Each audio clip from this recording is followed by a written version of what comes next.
Good morning. Welcome to Cook for Fun TV. It's 11 o'clock Eastern Standard Time, and we're broadcasting live from Toronto, Canada. Thanks so much for your patience this morning. We had a late start, a technical difficulty with the OBS program for streaming. We had a fail to connect the server problem. It just got resolved. So thank you so much for your patience with that. Good morning, Death Raider. How are you? Happy Sunday. And thanks for joining us again. Yesterday's broadcast was so much fun with the pineapple boat fried rice. And as you can see on our channel, we have beefed up some things. We have our offline stream and also a Twitter link and also a YouTube link. So we'll be able to engage more with you viewers. Okay, I'm warm as well, and it's very cold outside in Toronto on Friday, which is a days before today. We had extreme cold weather warning, so I think some of that is still going on in this city. Very cold here, but we're nice and warm, and we're in good company, which makes things even warmer. So today's menu is Japanese Gyoza dumpling, also fish tacos, and a pineapple salsa. So let's get started. We'll be juggling between making these things in order to get the interaction very steady. So I posted the link for our Japanese Gyoza dumpling. This is a staple snack food in Japan called gyoza. It is a simple pork and cabbage dumpling, often sold as a snack, an appetizer, and very easy to make at home. I'm trying this recipe out online. I will put my own twist to it as usual. What I have in front of me is Napa cabbage. But if you don't have this in your local market, please feel free to substitute with your regular form of cabbage, green cabbage, red cabbage. Okay. And let's get started. I'm going to dice this, and then I'm going to salt this. The reason I'm going to salt it is to get excess liquid out. When wrapping dumplings, it's helpful your ingredients are not too wet. When they're too wet, it makes a mess, and often your dumpling wrappers won't be able to seal properly together. So we will be using a salting process just to get the liquids to naturally come out. If you're unsure about this method, another way to get the liquids out is to cook the cabbage on the stovetop in a pan. And this by doing a simple light stir fry without oil. Just give it a nice stir, let it heat up. The liquids will naturally sizzle out of the cabbage. But I'm trying the salting method. It's interesting. I've only tried this once before in making a Korean pickle called kimchi. Kimchi is also a pickle using Napa cabbage. It's very spicy. It is salted and ferments for a week. It's got a very distinct taste to it. And so I've tried the salting process for that. Never tried it for dumpling, giving it a try for the first time. Okay. So I'm simply dicing up the Napa cabbage. And using a standard Asian cleaver, I'll just pick that up and put that into our tub for salting. And I've got approximately 1 pound of cabbage. I did measure it out beforehand during the technical difficulty we were having to be 1 pound. But if you're not sure if it's 1 pound, that's approximately half of a medium cabbage. And don't sweat it if you're not sure. And you can feel free to stray from this recipe. Some people like less cabbage in it, some people like more, although this is quite a lot. You'll see in the recipe that there's 1 pound of pork to 1 pound of cabbage, and that's a lot of cabbage. Other dumpling recipes might call for other vegetables, and in fact, there are people who have dumpling parties where there are bowls of different ingredients set out, almost like a taco or pizza making party where different ingredients are set out in bowls, and everyone grabs some dumpling wrappers, takes out their favorite ingredients, and makes their own filling. So you can play around with this. If you don't want to use all cabbage for the 1 pound, you could try carrot. That's a very nice ingredient. That is crunchy, and carrots are sweet. Mushrooms, very nice. Things that aren't too wet so that the wrappers could seal properly. So you can be quite creative with dumplings. And if you do ever try having a dumpling party, let me know how that goes and let me know what you use. I haven't had one, but I've read about people doing that online, and that sounds quite fun. Dumplings are a lot of fun. I've also seen that sometimes dumplings are called pot stickers. I'm not sure where that name comes from or where it comes from, but when frying these, I suppose the dumplings could stick to the pot and you scrape them with your flipper. So that's neat. And dumplings are common around the world. It's not just an Asian thing. Last Monday, I made pierogies, which are an Eastern European form of dumpling that are filled with mashed potato, and that's the main ingredient, and bacon and cheese. But again, you could mix it to suit your own taste. What other kind of dumplings are there? Well, I've heard of Indian culture. They've got samosa. That's kind of like a dumpling. They're bigger and they're deep fried, but it's a similar idea. There's a wrapper made of dough, and it has filling in it.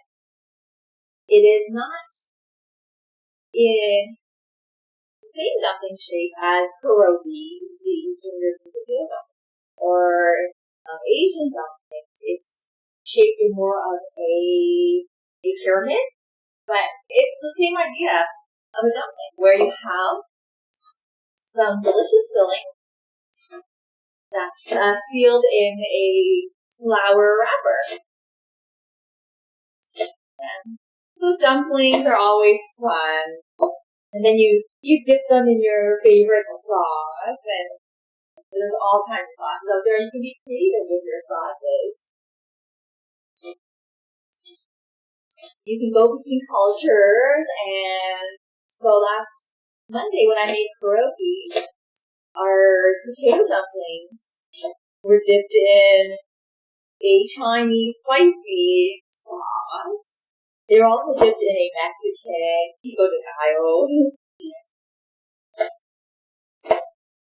Yeah.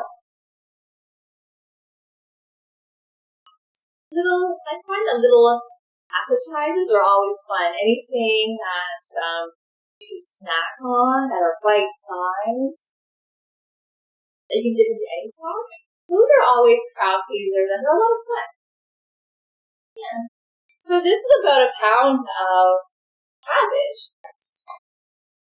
This is about a pound of ground pork. See how different that is? And we do want to get the little liquids out of the cabbage because it will probably drown the pork when we are wrapping it up and be such a messy dumpling situation when we're trying to wrap and all these liquids are coming out. So let's get them out now. And we're going to do that by, according to the recipe, so this is a new experience for me, adding 1 tablespoon of kosher salt. So I had already prepped this during our technical difficulty earlier today. And sprinkle it in. That's what I'll do. Just throw it in, and I'm going to do a little mix with my hands. And it's supposed to sit for 15 minutes, and water should naturally come out. Just for good measure, I'm actually going to let it sit for more than 15 minutes because there's a lot of cabbage here, and I really want a lot of the liquids to come out. Okay, so I think that's well. And I'll put that aside and marinate the pork. And my setup is different. I'm not sticking my head up into the laptop today because I have this wonderful chat screen on my computer with large font. I'm going to estimate that it's around font 20, so I don't have to go, I can see it, so that's just great. Okay, so we've got our 1 pound of fatty pork. And if you don't like it to be too fatty, that's okay. Do the leaner part. The fat does add to the juiciness of it, but you can make it also tasty without the fat. And when we make the dipping sauce, it's likely you're going to dunk a dumpling into the dipping sauce, and your dumpling will end up tasting a lot more like your dipping sauce. So don't be too concerned if you want to be more health conscious and take a leaner version. Another thing I want to note about pork is that I've met some people in my lifetime who think so much for following. I just want a math the bat. The base. Oh, I just want to map the base. Wow. That sounds very difficult. And so congratulations for winning your math debate. Wow. A math debate. I don't know what that is. That sounds very interesting. Please feel free to let us know what country you're tuning in from. And a bit more about this math debate. So, would it be a debate where you have contestants on representing different sides, and there is your host that mentions a math topic, and then decides to debate over that math topic? That's what I'm thinking, but that's interesting. It doesn't sound easy. It sounds like you're pretty high in the brains category for her to winning the up debate. So that's terrific. Welcome to our channel. And we're just carrying on with marinating the pork. So as I was saying, I've met some people in my lifetime who they don't eat pork. Different reasons. And often dumplings, there are many dumpling recipes out there that use other ingredients. So I'm going to give you a really easy example. In China, there's a city called Xi'an, Xian, Xi'an, Xian, and they are famous in the world for their terracotta warriors. Many years ago, sometime in this century, people dug up the ground in that city and found a whole kingdom of terracotta warriors. They were able to find the various people that protected the king. They must have found thousands and thousands of terracotta statues, and they were able to take them out and assemble them into what they originally may have looked like to protect the king in the afterlife. So, anyways, in this famous and ancient city of Xi'an, the people there, a lot of people there don't eat pork. A lot of there are of a certain religious way they don't eat pork. And so, one of my friends' roommates, he lived in that city. He doesn't observe that practice, but he lives in the city, so he's just used to that house. And he took us to a restaurant where we ate lots of dumplings, and dumplings were made of lamb, they were made of beef, chicken. So feel free to adjust to your taste. Great, so it's a very simple recipe, and we're going to add a teaspoon of white pepper. White pepper is a little different from black pepper, but they are quite similar in taste. I happen to have it. If you don't have white pepper from where you're tuning in from, feel free to use your other pepper that's accessible to you. Black pepper, you can use chili pepper if you're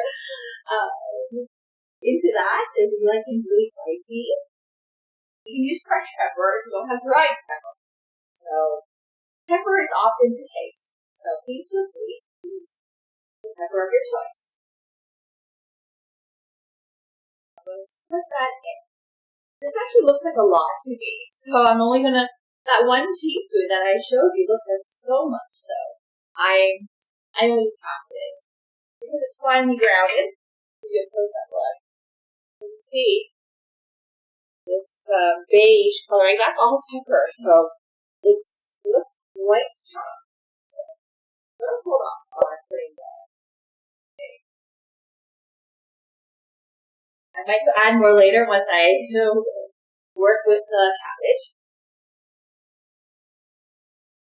We're also going to add a teaspoon of minced ginger. And again, I practiced during our technical difficulties earlier. It's slightly more than that because I really like the ginger juice. And so the flavors are just taste. Cooking is very easygoing. In the Cookify kitchen, a lot of recipes could be adjusted to suit your taste. And we're putting more ginger. Do you like it here? And also 2 teaspoons of sugar. This is just regular granulated sugar. That goes in.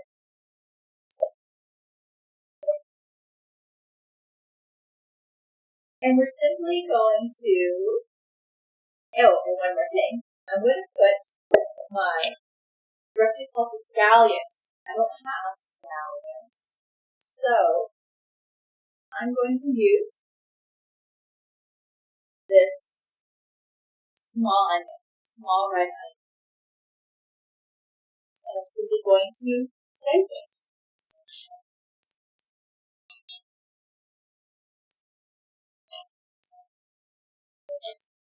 I use this big cleaver because I find it suitable for cutting large ingredients and small ingredients and also picking them up. But feel free to use your tool of choice. We also got other knives here as well. Might end up using. So I grew up using this cleaver, and so I like using it. But everyone's got their preferences, and chefs are particular about their knives. So use what you like to use. And I know one of our viewers who is online in the chat, he's seen a few of my podcasts and he's probably heard the exact same lines. So he might hear, or sorry, I shouldn't assume your gender. He or she may. I'm really sorry. I really don't know your personal details. So I might sound like a broken record. I'll try to incorporate variety in my broadcast. Yeah. Keep everyone engaged. Onions are always, I guess, annoying with the peel because they do cause a mess. And they stick to the onion, they stick to your cutting board. So, but onions are such a staple. They're used in lots of things we cook in here. It's one of those things. Maybe one day I'll become a pro and cut it up with minimal mess. I did read online though. It's helpful to cut lengthwise, top bottom. So that helps for peeling rather than cutting it crosswise. I don't really feel that it's much easier. It probably is. Maybe it'll save me a couple seconds of time versus the other method. It's always good to know there's tips out there, and I do like tips. Hello there, good morning. Our viewer, how is the weather in Costa Rica? I'm really, really jealous. Yeah. So it's January, and that's that's such a nice compliment. Okay. Wow. Good luck with your move, and you'll be cooking your own. Well, do tune along and cook along with us. Cooking doesn't have to be a chore. It could be fun. Yeah, make it fun, right? You can never not cook. I mean, you could, but you'd be limited if you're always ordering takeout or going out to buy your food. So, and you know what? You're so lucky in Costa Rica. You've got really, really fresh ingredients, delicious fruits. I love it there. Yeah. I remember my husband and I were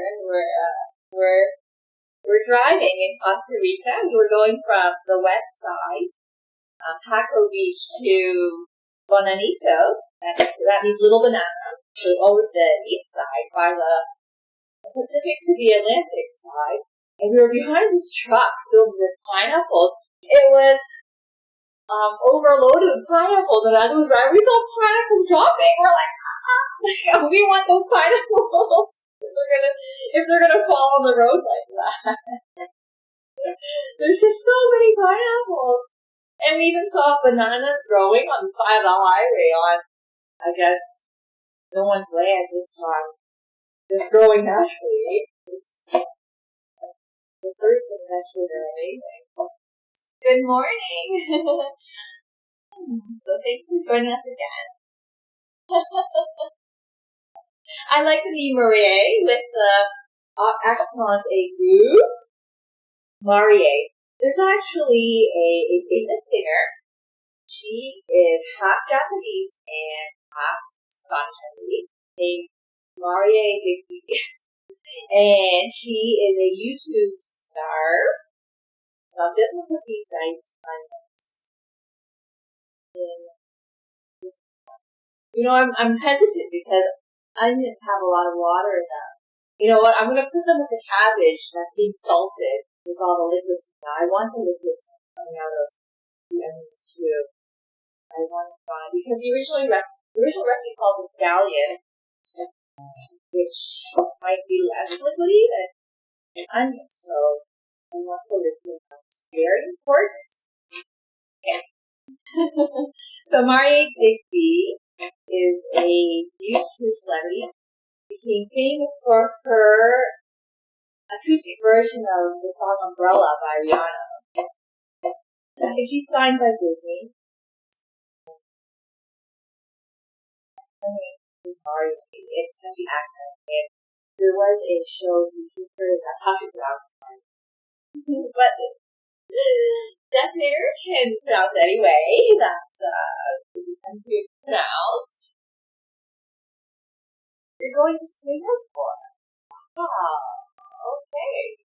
Wow, what a big change. And both places are very hot. Well, Costa Rica not so hot. Singapore is very, very hot. Be ready.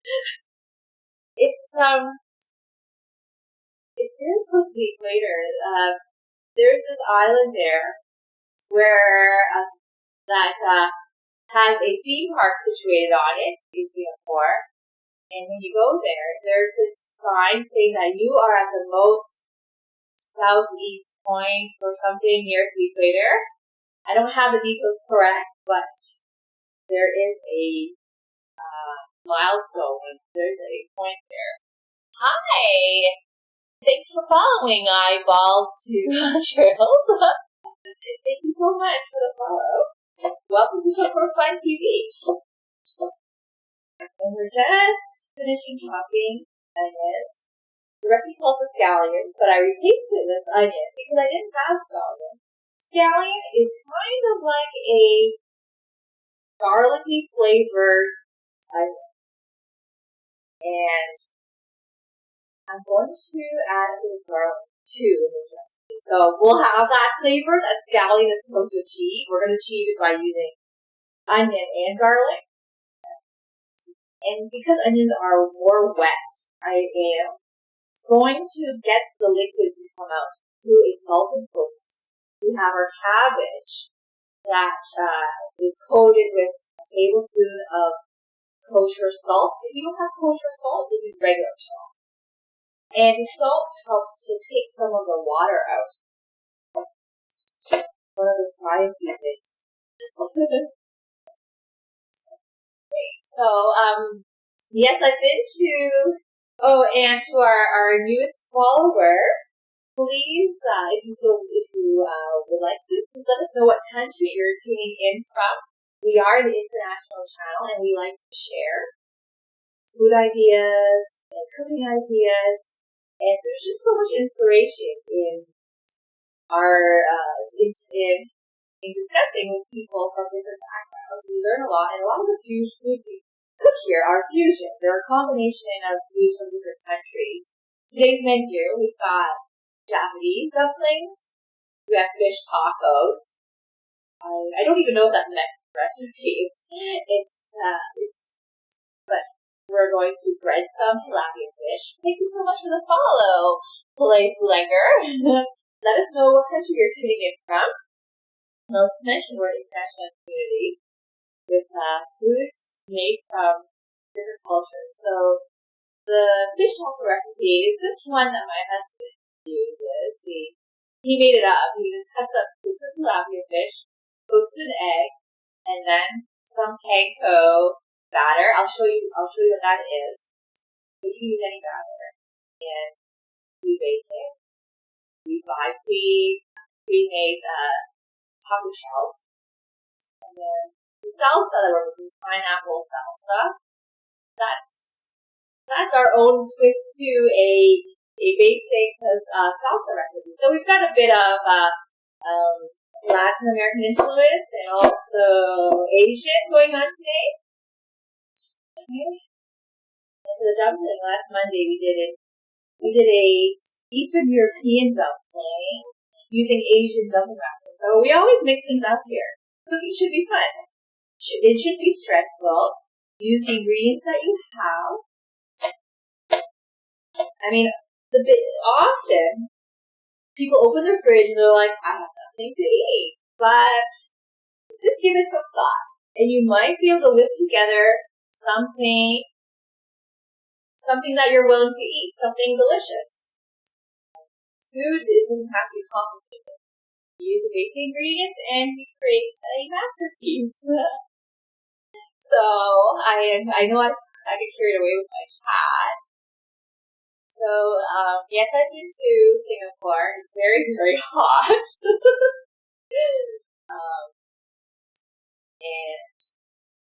And the night safari is famous because it's too hot. It's too hot during the daytime to visit that safari. So it's a nighttime event, and there's this train that goes through the jungle, and the host on the train, or the tour guide, will not walk you through the jungle, but tour with you through it on the train and talk about the animals that are outside. So now that I have the onions in there and the salt, I'm going to just mix it up. And it's already wet. I don't know if you can see. Or maybe you can't see, but there's actually some liquids that are coming out. And that's just naturally caused, really liquidy from the salt. Somehow the salt causes water to come out. When I was in school, there was this concept we learned called diffusion, where if you've got your chemicals, how do I explain this? If you have some salty water on one side, say you have a tank with a divider, you have salty water on one side and unsalted water on the other side. This sounds, you take out, okay, that's a bad example, but diffusion is a process where when you have something that's concentrated, it wants to go to a place, it wants to spread to a place that has less concentration of that item. So we had the salt. The salt naturally wants to, the water wants to absorb the salt, and it comes out of vegetable. That's what diffusion is. In our science text, we explain better, but the water wants to come out because the salt is there, and that's the process. I'm not a scientist, so I can explain that better than that. Look it up. Okay, and I mentioned that we have garlic, so I'm going to press that.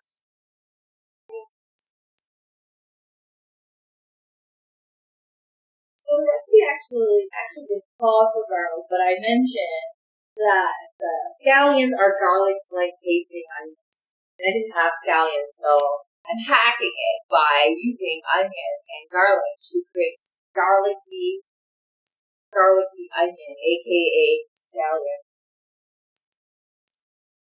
And for the viewers that are returning, I'm just wondering, has there been an improvement in the sound? I've been told in the past that the sound of the knife is really loud, like with the webcam and the mic, the computer mic. It picks up a lot of sound, and the knife is very loud and fast. That's why I have a towel here. I know it's not right. It's loud, so the moderator has some time to improve that. So do let us know if you notice any change, or if you've ever experienced a problem in the first place. Please give that feedback. Anyone that needs after your experience in watching the stream. So about this knife, I mentioned it a lot. It's just a basic Chinese cleaver, and it's my knife of choice. I'm not afraid of it. It's heavy, so to me, I'm less likely to accidentally cut myself because it's heavy. I won't use it really quickly. All my motion will be steady, so it's very controlled when I use this knife. Whereas if I'm using one of these and I go I might end up trying to figure it out because it's so light. I don't really notice what I'm doing as much as I'm using the cleaver. So it's my knife of choice, but you don't have to use that. And I'm just pressing with my leg, which I like. You know, it's multi-functional. I can lift it up, the food by scraping it, and I do have a garlic press, but I like to keep things simple. Having to pull out more tools and this makes the space cluttery. It's in my hand, pull out the tools. Sometimes I just don't bother using my other equipment I have. So I'm just going to miss it. And, so it's fine, and you might be afraid of what I'm doing. I'll just show you what I'm doing. Like I always curl my fingertips in so that my the cleat is actually tapping my nails. See, there's no flesh under the blade of the knife. Okay? And my knuckles are acting as a stopper. So I always practice safety when cutting. Never put anything, yourself under the blade. So that's how I control it, and I'm not afraid. So I look like I'm close, but my knuckles are resisting against my skin. That's what I'm doing. That's all. Okay. I don't really like to do freehand. Or I don't like to go chocolate with a chocolate top. Like that. I don't like doing that. Well, that's loud. I don't like doing that. I like control, so that's good enough. And the garlic will get cooked when the dumplings are cooked. So this is going to go in the meat. I'll confuse you. I'll move the salted, the cabbage and the onion that's salted. And I'm going to also give it a rinse to get rid of the excess salt taste. It's not in the recipe, but a tablespoon of salt is a little much for me. Even though a lot of it will go into the liquid. I'll just give it a wash again. I will replace that salt taste with soy sauce. You can see what I'm doing. But don't do this unless you've used this knife a few times, you're experienced. I don't want to be the reason for any injuries, so use a knife you're used to. I even have a ceramic knife here. I don't use it.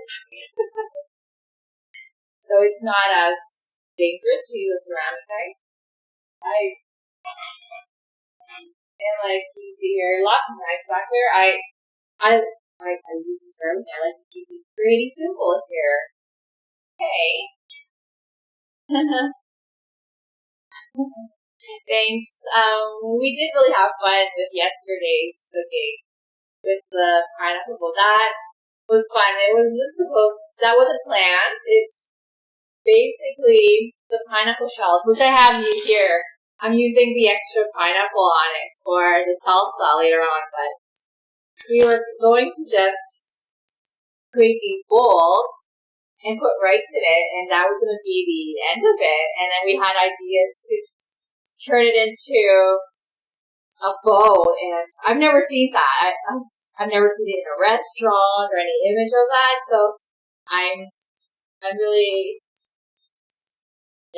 honored.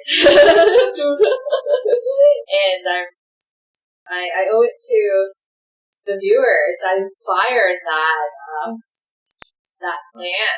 That was so much fun.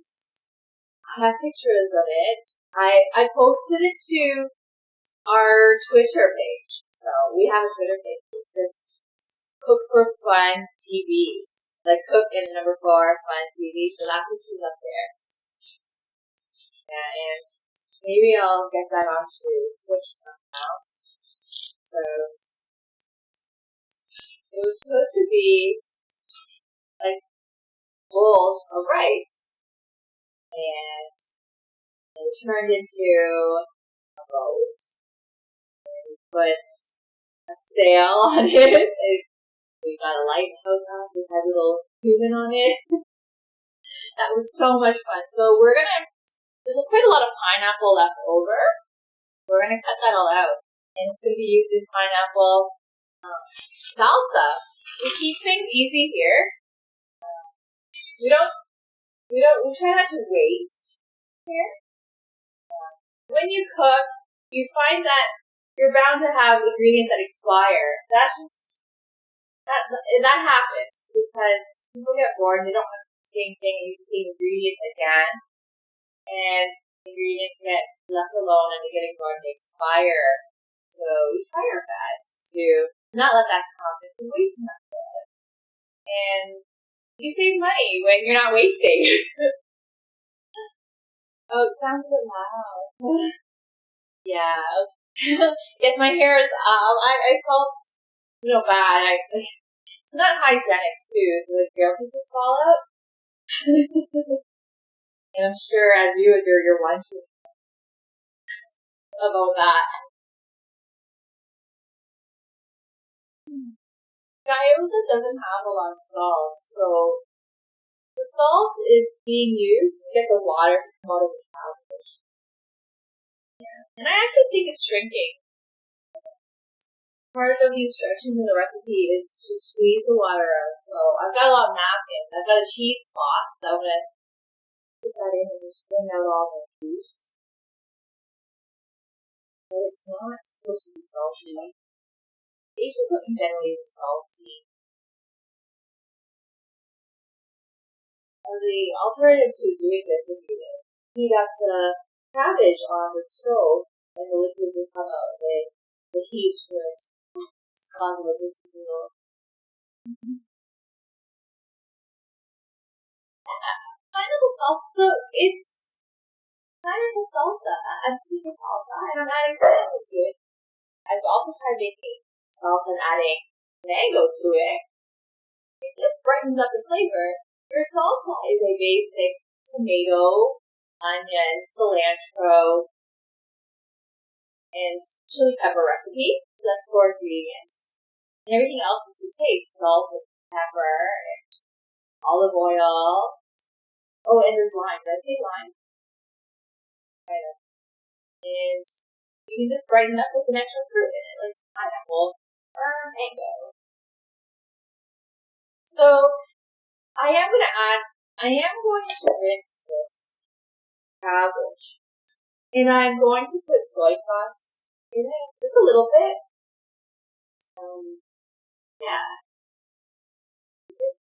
Yeah, the sweetness of the sweet salsa. And if any of you have ever purchased salsa from a supermarket in a jar to eat with nachos while watching a movie or as a snack, it's quite popular to do that in North America. Once you start making your own salsa with those simple ingredients, and you taste it, you'll never go back to store-bought salsa. Store-bought salsa is really salty. It smells good. When you make it yourself, the ingredients, they just pop out. The taste, the lime taste, the pepper, the freshness of the tomato. When you have it in a can, everything's all like mushy and that was good. So, try making salsa with these ingredients. Add your own spin on it, and you'll never go back to store-bought salsa. And everyone at your parties will tell you that it tastes great. So do that.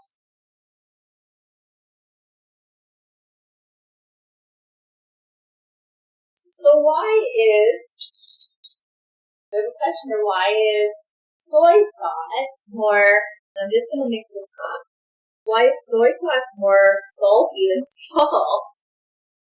Soy sauce is made from fermentation, and generally fermented products, for some reason, naturally emit their own salt in them. Like over time, natural sodium gets released. I find that a lot of fermented products are very salty. On Sunday, I made a mapo tofu using a fermented chili fava bean. That's really salty. And soy sauce is a fermented product, so that's another product that's fermented is a Worcestershire sauce for marinating meats. Those are salty too. They're also vinegary too. But so fermented products in general, salty.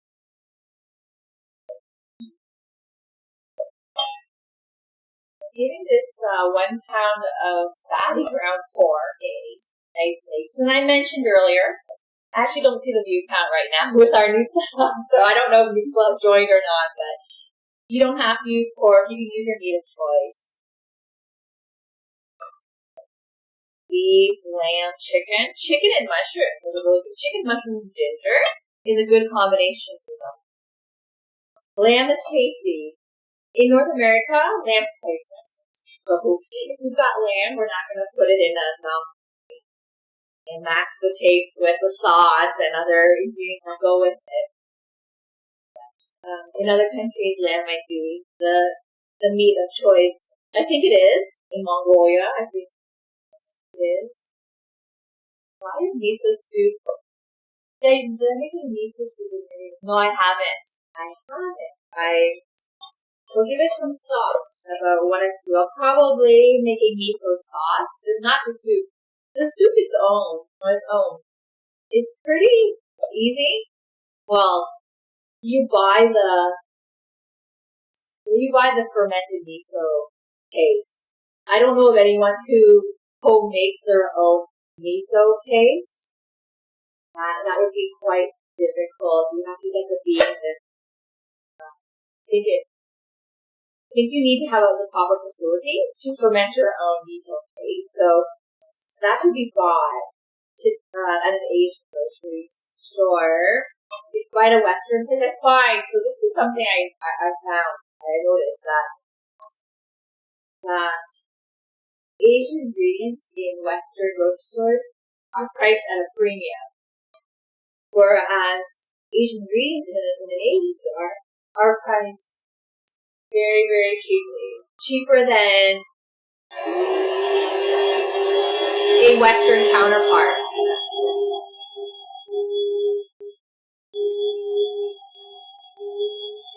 That's the coffee machine. It's got an auto feature to shut off.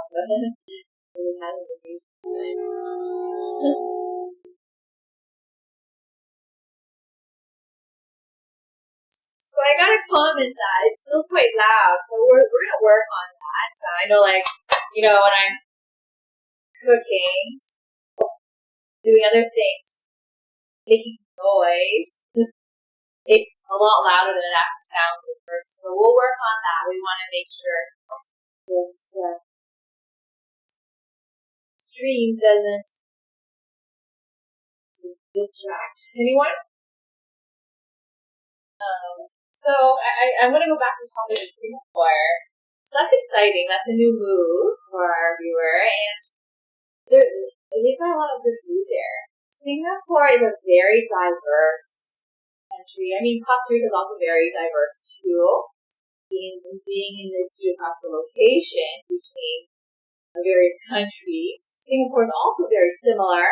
Actually, if you look at the map, if you look at Singapore and you look at Costa Rica, they're both small places surrounded by other countries, so the influence is coming. Singapore is very small. Oh, thank you for the compliment. And I had help with this. My moderator, my husband, he helped with that. So I didn't do it alone. If you think that, yeah. We will take baby steps in enhancing our setup, our gear, equipment. If you have tips on improving things, let us know. Hello! Hi back! Thank you for joining the channel, Proud Official. So, this is our first European user or viewer in the chat. So in Europe, it's evening now. Yeah, or it's really close to evening. It's not evening yet. Welcome to our channel. We just finished mixing up the pork. And I'm going to add a bit of soy sauce. It's not a recipe, But I am going to rinse this salty cabbage. I'm going to add salt to it. Not too much. Salt is not like water. You really don't use soy sauce is not like water. You don't use a lot. I'm just going to use a spoon. It's roughly a teaspoon. It'll be enough because I bet that when I rinse the cabbage, I'm not going to get all the salt off. I bet that there will be traces of salt attached to it, so I'm not going to go mess with that. Another spin on this is I really like the taste of sesame oil. Gives it a nice nutty fragrance to it. It is common in cooking. It's not in the recipe, but I like sesame oil, so that's my spin. In your country, you might have a certain flavor that's quite, that's used in a lot of your cooking that you just can't live without, so feel free to have that. Make it your own. I often add our homemade chili oil to recipes too. For example, the salsa that I'm making later today, salsa usually add olive oil and you add chili pepper. I add both. I add chili pepper and chili oil. The chili oil was made with a bit of olive oil in it. So I do that. It just makes it extra spicy. Great. Oh.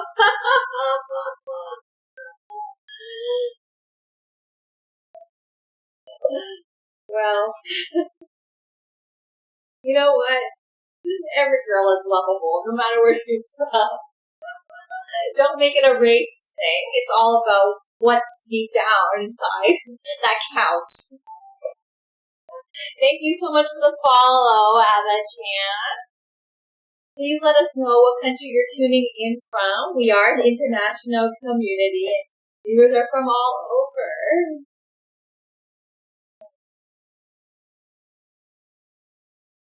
Japan.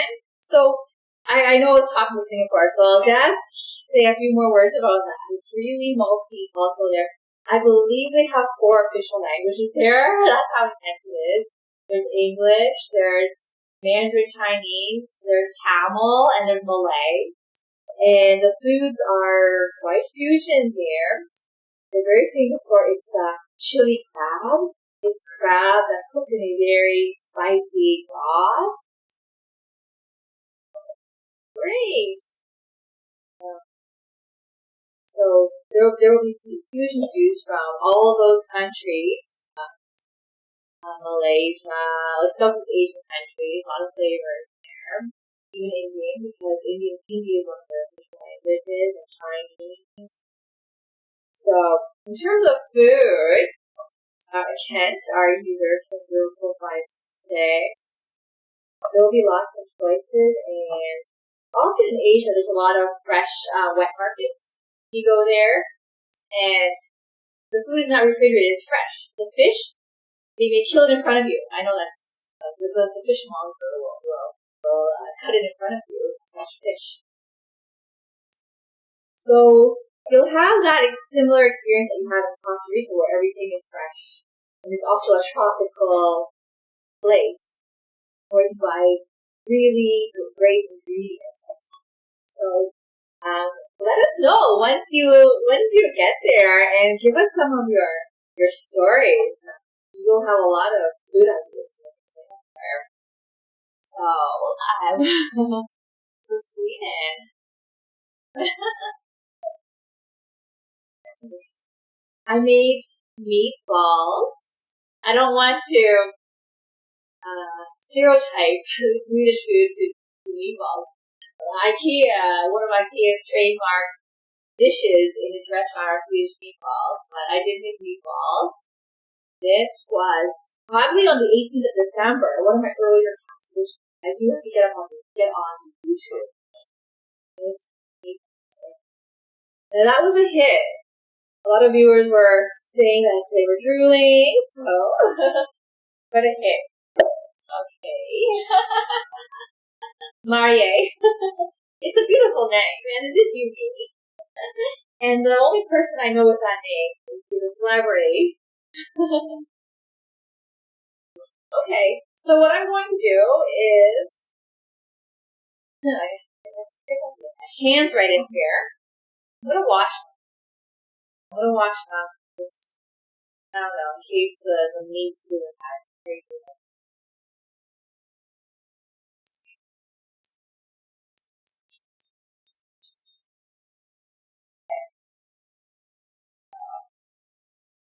I'm going to strain the cabbage. This isn't something I've seen in a lot of recipes, but the napa cabbage, which you can replace with regular green or purple cabbage in your country if you don't have napa cabbage. Napa cabbage is also known as Chinese cabbage, but I didn't want to call it Chinese cabbage.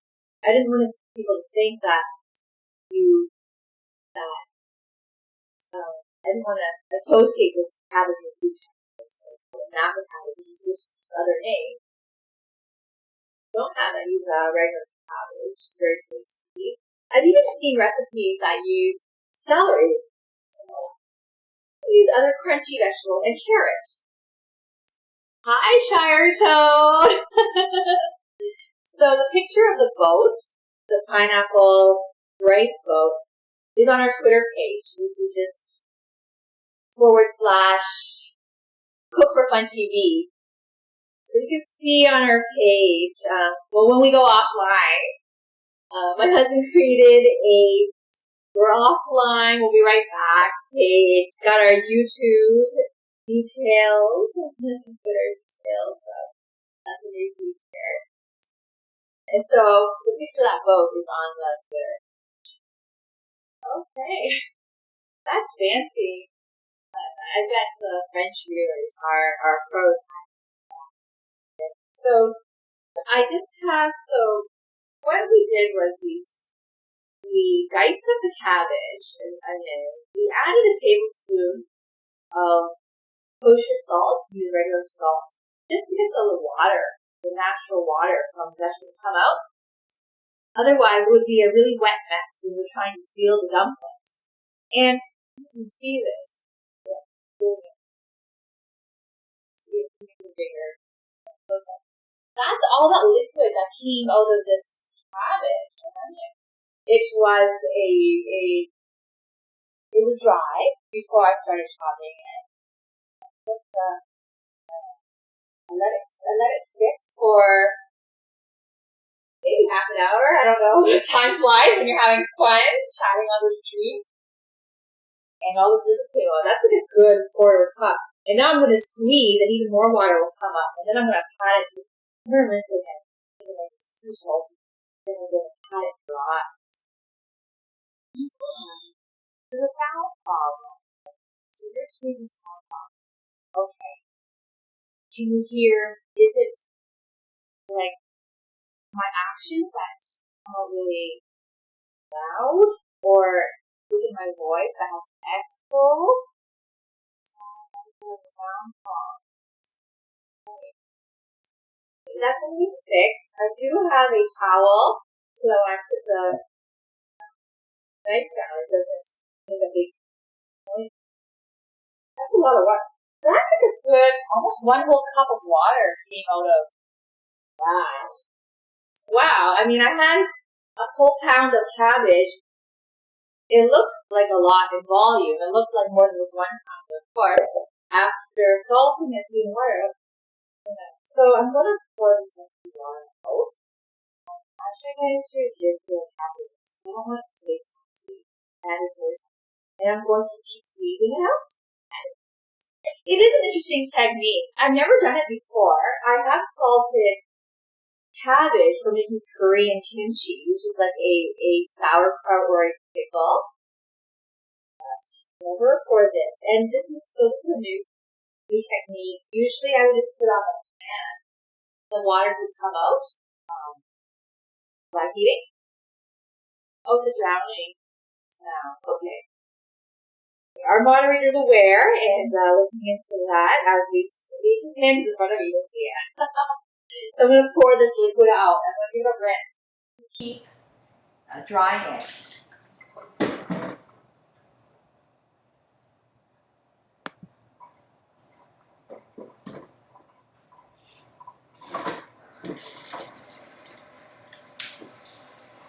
Oh, there's tea leaves in here. That's all right.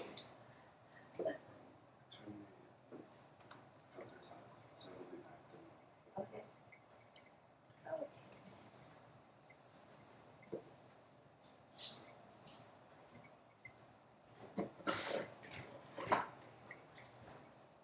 I'm still here.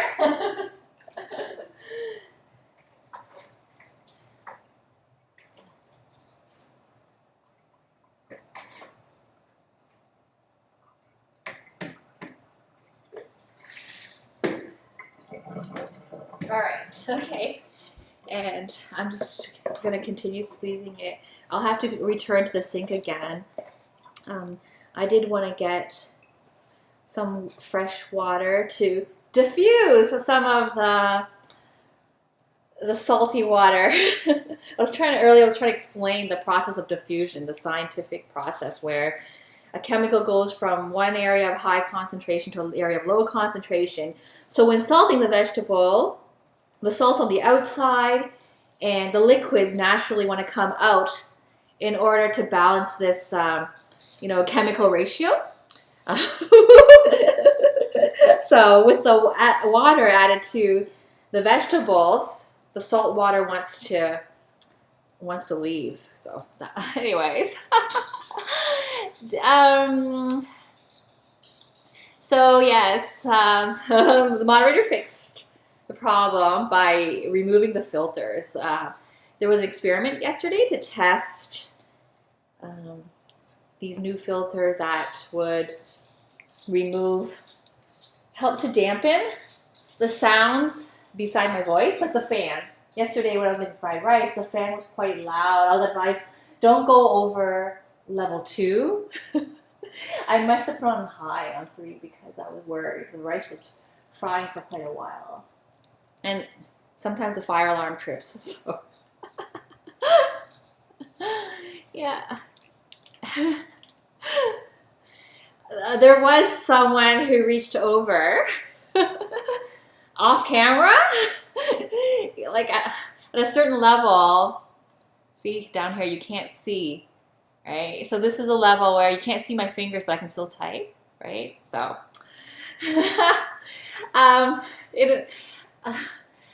so this stove is quite sensitive. It's a gas stove, and when I'm cooking at high heats, or on the stove, or using the oven, it's very easy to trip the fire alarm in the home. I'm lucky I haven't set anything on fire. That would scare a lot of the viewers. So look at that. This 1 pound of cabbage and onion compressed into just slightly over the size of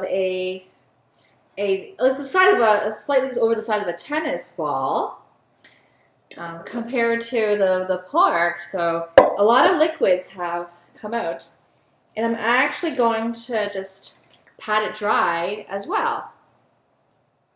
I'm just squeezing it. And this is a cheesecloth. If you don't have one, guess you can hack one with any piece of cloth. I think the instructions in the recipe even say to use a towel. I just had a cheesecloth with a drawstring on it. That was handy, but you can hack it. Okay. But it's also a pretty cumbersome method to do this. And again, heating it on the stovetop will also naturally release the liquids, and that just may be faster. So just trying this out. Okay. And I'm also going to get some paper towel to dry it. Okay. All these paper towels. Okay.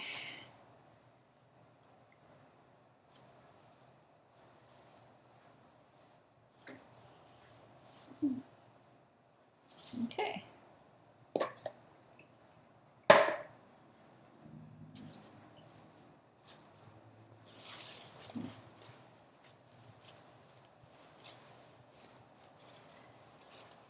Well, that's nice and dry. Yeah. We're only drying it so that we don't have a messy mess when we are sealing the dumplings. That looks pretty good. A lot of liquids came out. It looks like this cabbage patty. It's so funny. Okay. And that goes right into the dumpling filling. Okay. That was easy. Well, no, it wasn't easy. It's easy because I'm chatting at the same time. If I were not, it would be boring. The time would be stretched out more. I'm going to wash my hands.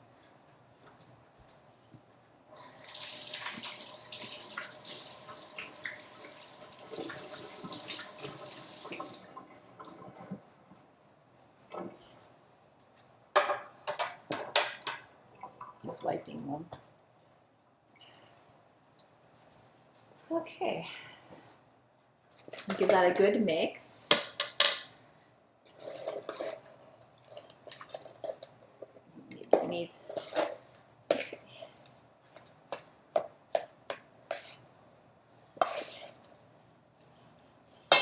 I can smell the sesame oil, and it's the reason why I like sesame oil. I love that aroma. It's not in the recipe, but I like it.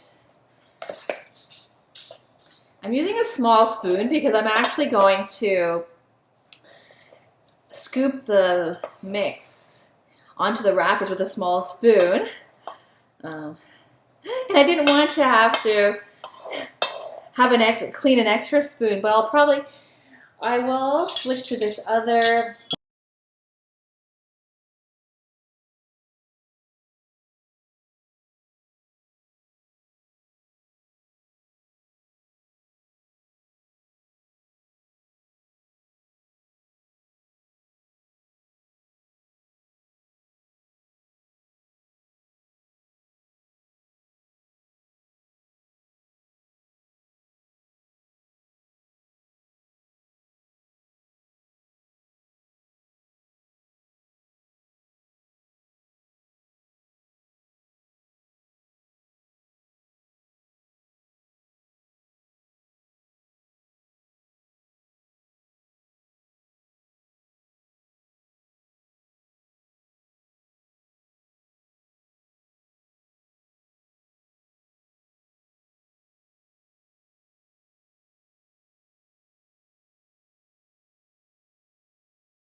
Can you hear me now? Has the problem been resolved? We did turn our sound filter. It's a program called Reaper. It got turned back on because it was causing problems before, and then it was fixed, but now my sound is off. So, okay, the sound is back. So it's the filter Reaper, and I see a couple of viewers that are new to this room, at least.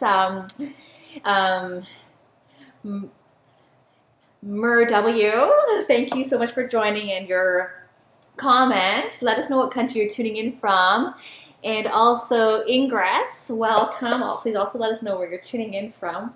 We like to share ideas. Lots of different people from different cultures here, and it's just a lot of fun. We all learn from each other. Okay, so that looks pretty good. And I'm gonna go ahead and start wrapping these. Okay. I'm going to use this board. It fits more dumplings on it.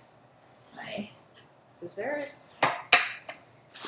got quite a few dumpling wrappers. We made pierogies on Monday and had some leftovers. So another thing we need is some water and something to apply the water with. I might have to just improvise. Okay.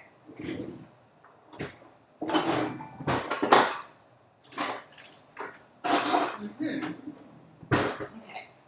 So I'm going to use a spoon to apply the water. So I just got some extra water. It's to help seal the dumplings up. We had a viewer. Oh, great. Thank you for joining us, Viviana. Welcome to our channel. We always have a good mix of viewers from different nationalities, and it's just a lot of fun to engage and share. Yeah. So we had a viewer on Monday during our pierogies stream also mentioned that egg could be used to seal the dumplings. I'm just using water. Okay. I don't know why. Yeah. We're constantly adjusting our channel to improve it, but sometimes along the way we lose features and we're learning.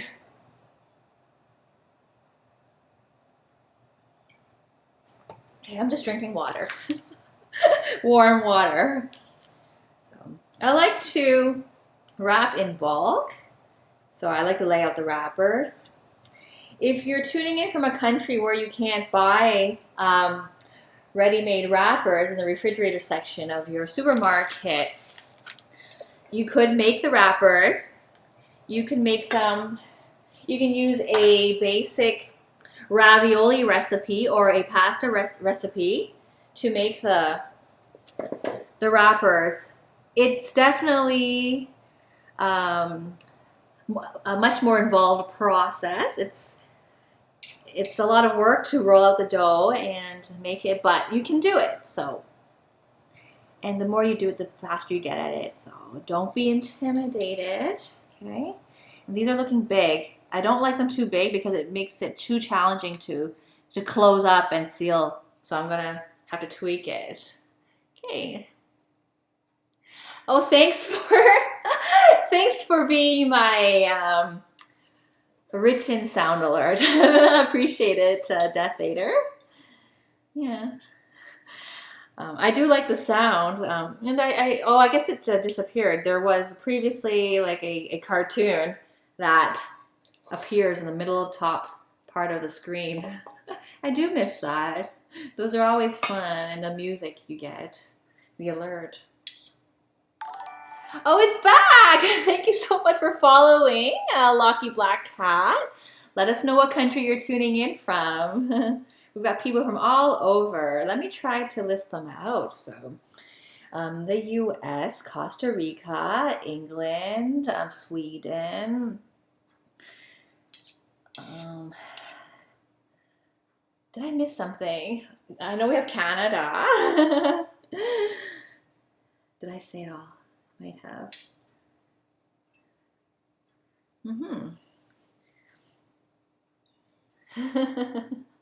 Okay, Poland. I'm so sorry. Okay, yes, Poland. Yes, that's Crowd Official. Yes, that's one of their newer followers. Yeah. Okay. Yeah. Canada. Canada is Cameo Ken. Yeah, Cameo Ken.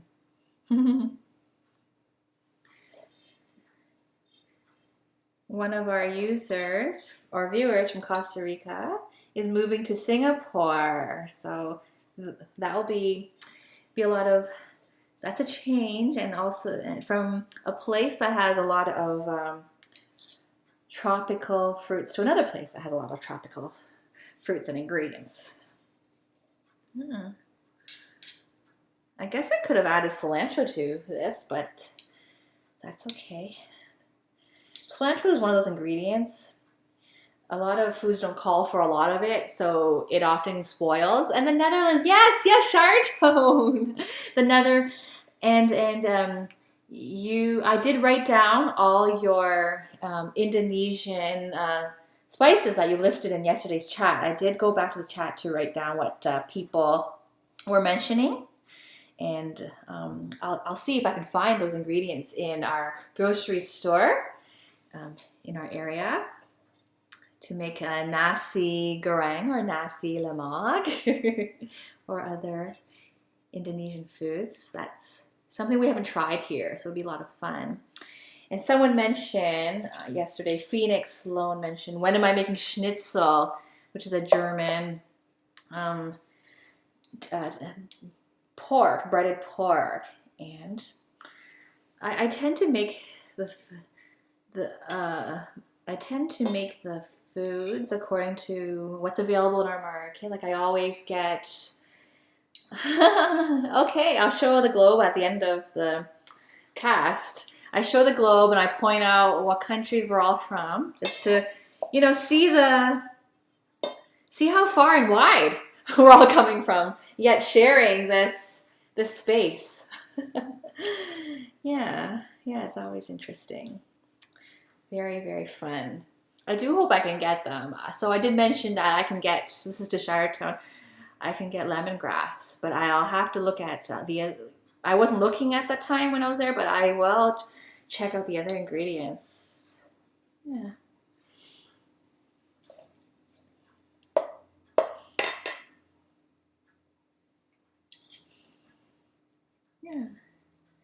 So I'll go over the countries again.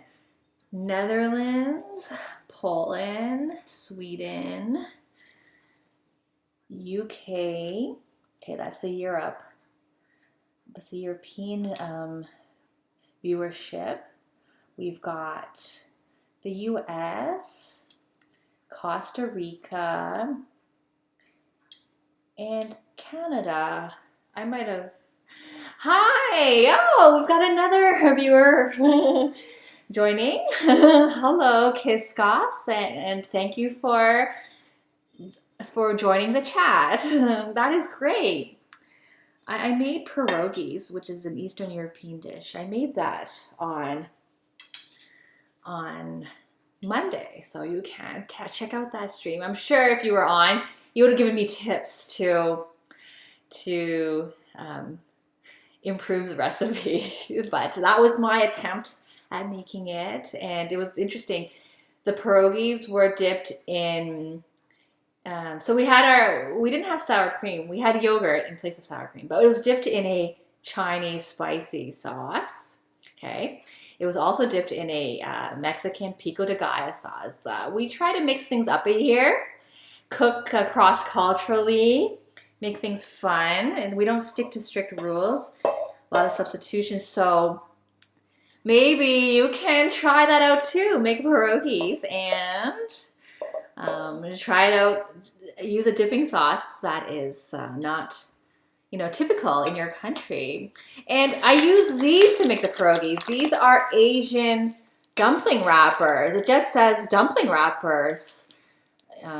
We're making gyozas today, but I use these for the pierogies. So that's just how we sort of blend the ideas from different countries. We use what we have and we try to make it work in our local market. We have different things available in our local market, so we try to have fun with it. Welcome, fellow Canadian. This year it marks the 150th birthday of Canada, so it's a big year for Canadians. It's beer time now. Okay, Hessen Pfeiffer. Okay, so I'm going to mark that down.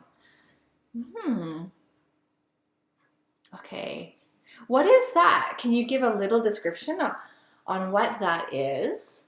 I have not tried that much German cooking, so this will be so much fun. Like, I've been doing the things that I've learned at home and just through influence from my friends, and I don't know where my brush is, so I'm using a spoon to hack this, but that's okay. So I definitely have more meat,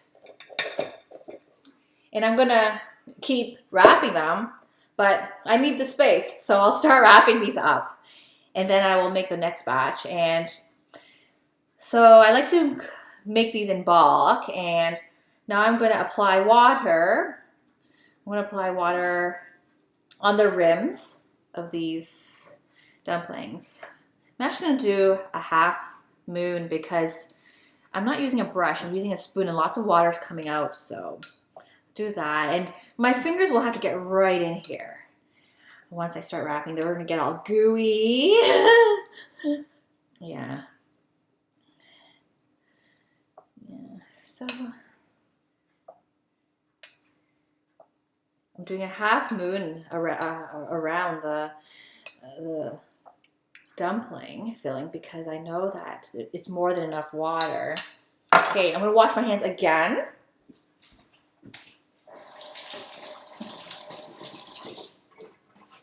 Okay.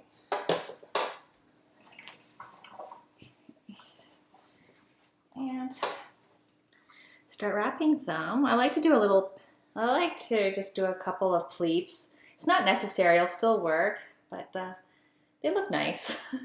And I like to pretend that it actually helps it stick better, but these are pretty good wrappers. So I'm pleating them. Can you see in the little camera? Maybe I should move it. Oh, it's gonna fall. Okay, do that. Okay. So,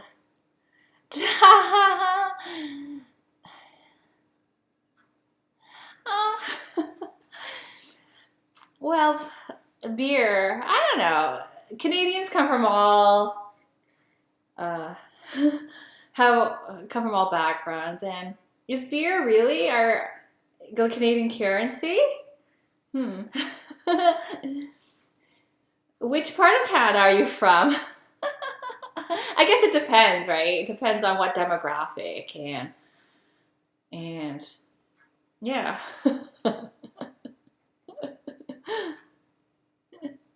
Guess we have a couple of beer-loving Canadians in the chat room.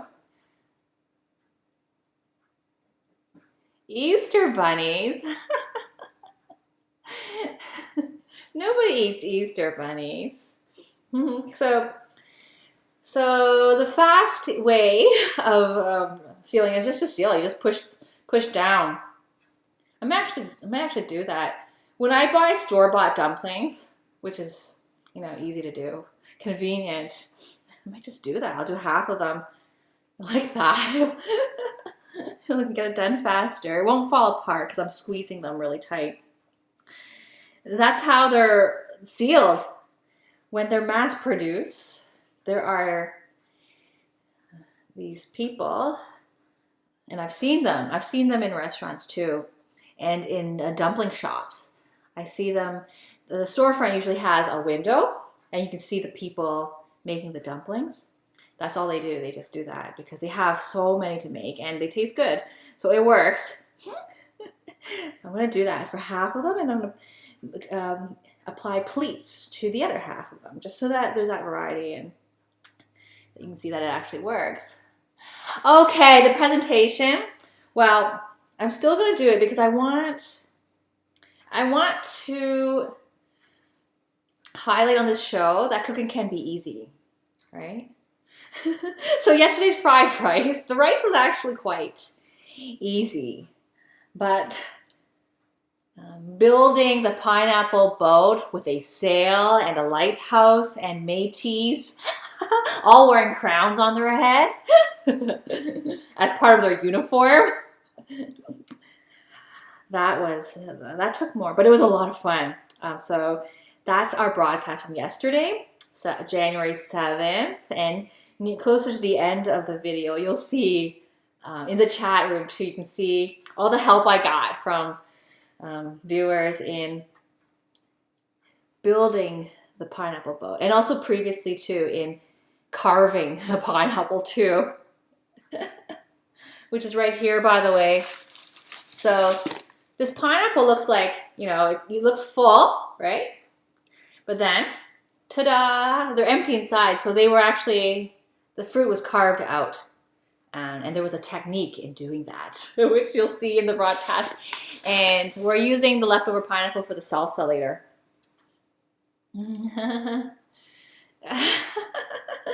That's, if that pineapple boat sets the standard for this channel, I'm in trouble. I did think about it. Is there a way to always do that? And by all means, if you think of how I could do something, I don't know, make some dumpling train or something.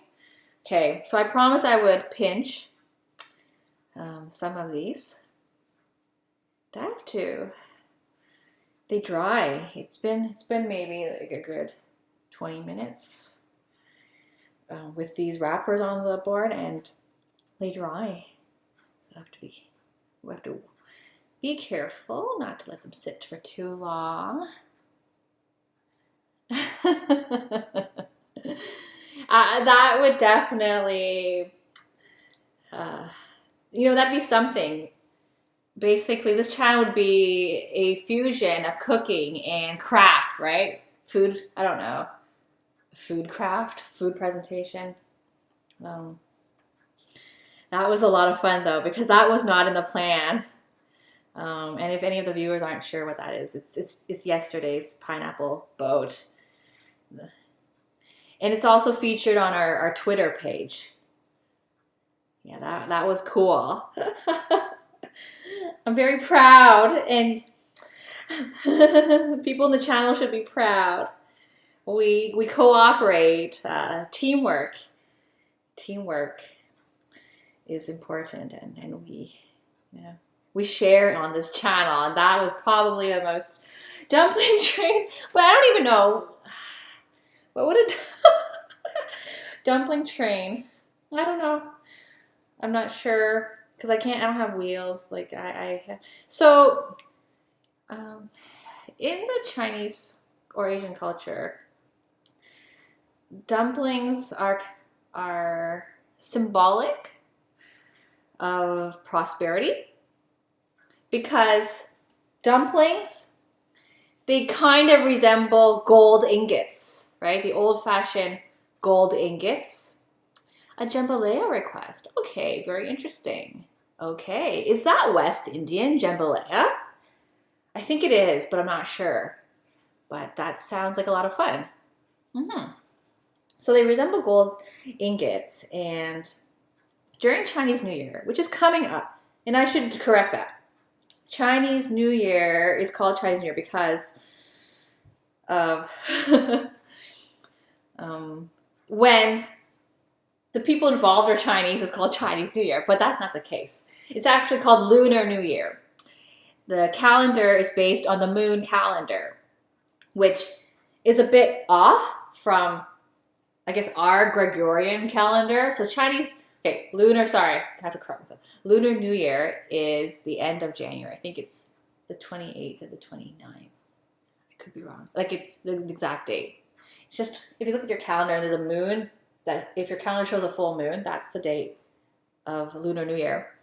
And so one of the traditions is to eat dumplings, among other foods as well.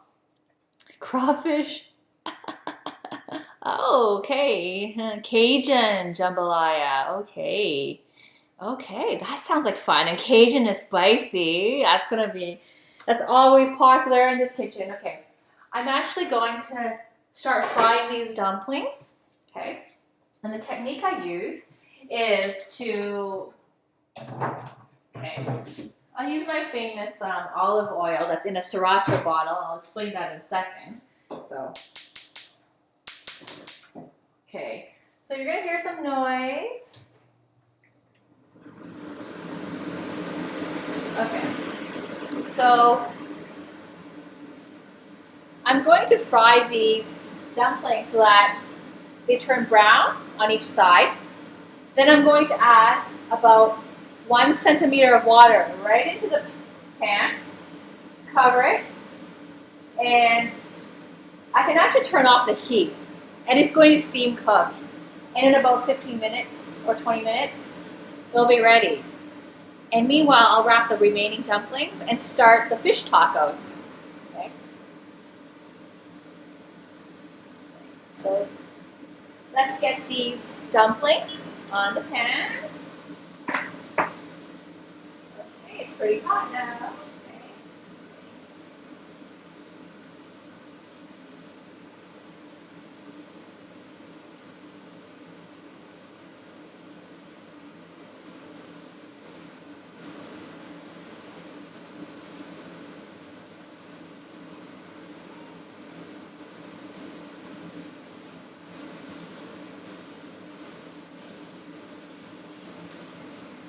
Lower to medium.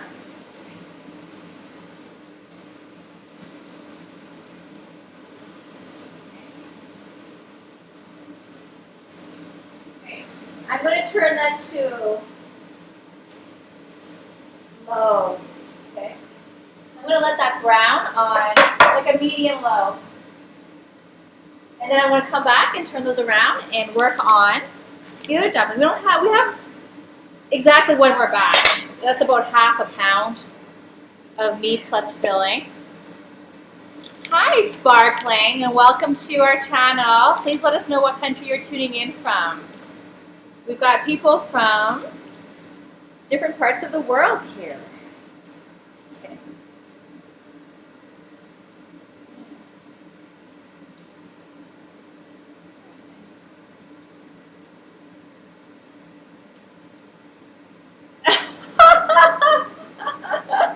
You know what? That's Switzerland. Wow, welcome to our channel. We've got a number of European viewers. Netherlands, Poland, Sweden, Switzerland, the UK.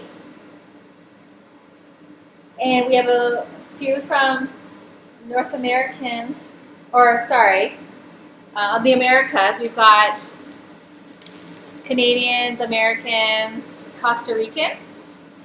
I think I covered it all. But if I'm ever wrong, tell me, because I don't want to accidentally exclude someone. Yeah. Great. That's interesting. The dumpling wheels and the fish taco trade. Although the dumplings are not going to, I guess, so. Like it won't prop up really. Like they're gonna be flat. How do I get them to look like wheels? It might depend on this batch. How do you get them like wheels? Give that some thought. Swiss cheese. Yeah, Swiss cheese is really nice. So is Swiss chocolate? Okay. But, of course, there's more to Switzerland than Swiss cheese, so if you'd like to, you can tell you can tell us what are some common foods or favorite foods you like to eat that are local in your homeland. That's for all of you, and it's always good to know. Annyeong. I'm not sure what that is. I know that in Korea, when people say hello, they say annyeonghaseyo. But I don't know. I'm not Korean, but so are you saying hello? But I'm not sure. Okay, let's get more of these filling on wrappers. And shortly I will check on the dumplings. They're on low, I'm not afraid.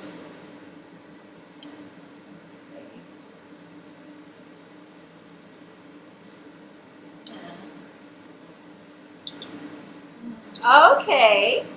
I have been, is Korean food something you like or something you eat a lot of? Oh, in Japanese. Okay, Ohio, right? Ohio gozaimasu. But I'm not sure. I'm not sure. So there was a mention about Japan from another viewer as well. Japan's a very interesting place. It's very fast forward in the future. When you go there, their subway system, like things are more modern. If you might know that the toilets they use are called bidets, and they have their own. Um, they call it a washlet, so you can wash up on the toilet. They have these. I shouldn't be talking about that because it's a cooking channel, but they've got music playing. They've got um, we've got these spray jets to wash yourself after you use a washroom. So everything in Japan, in general, a lot of things are high tech. Oh, you're living in Japan right now. That's awesome. Okay, so you're you're from Switzerland and you're living in Japan. Awesome. And how do you like that? Have you been there for long, or yeah, that is very cool. Very cool. So you get to teach people there about the Swiss culture, and you learn from them. Okay, I'm going to check on the dumplings now. Okay, Ohio gozaimasu. Okay.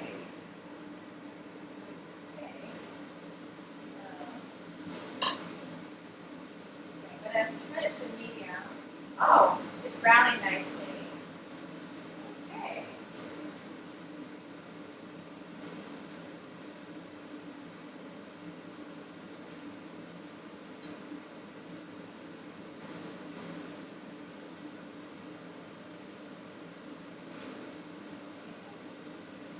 And keep chatting with each other. Don't be so long.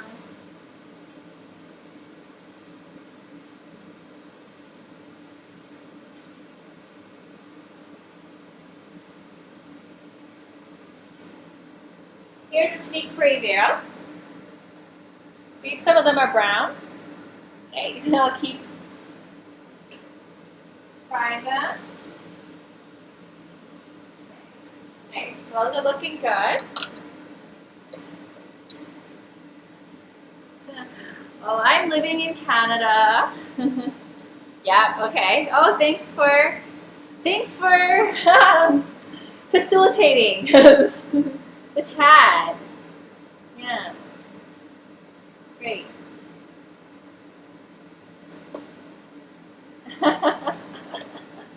Yes.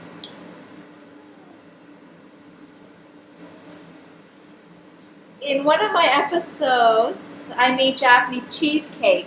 It's delicious. It's like a it's like a cross between European cheesecake and sponge cake. It's like a sponge cake with a hint of cream cheese. And it's so good. The banner for the Cook for Fun page is a Japanese cheesecake. And that was featured in our December 18th video. It's not on, but we'll get that on YouTube. And I'll make that again because it's a favorite. When that day after the broadcast, December 18th, so I made meatballs and Japanese cheesecake. My mom said for Christmas, she wanted me to make Japanese cheesecake for her once a month for the rest of 2017. So I'll be making it. It's quite good. So sparkling. If you have the chance to try Japanese cheesecake, try it. But the rest of you will make it together. It's this sponge cake with a hint of cream cheese. It's technical. You have to mix the meringue. Okay, I hear some popping, so let me get back to that.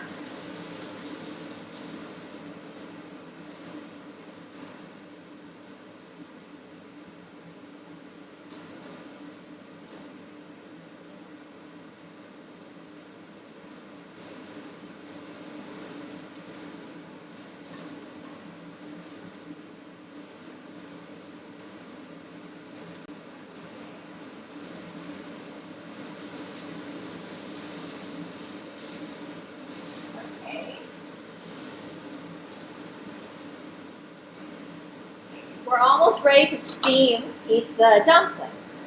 Okay. I only make food videos. I only started on December 11th. That video isn't archived for some reason, so I'm going to manually put that on YouTube. We only started our YouTube account yesterday. I make different things. Yeah, I only make food videos. In the summer, I might do a sports video, but we'll see. Thank you for the compliment, and thank you for joining us, Choco Tacos 30. That's really nice of you. And we are making fish tacos too after these dumplings, so stay tuned for that. And Choco Tacos, have you ever had chocolate tacos? Is this something that you've made before? We like to blend ideas, so if this is something that you've made and it's you want to share, let us know.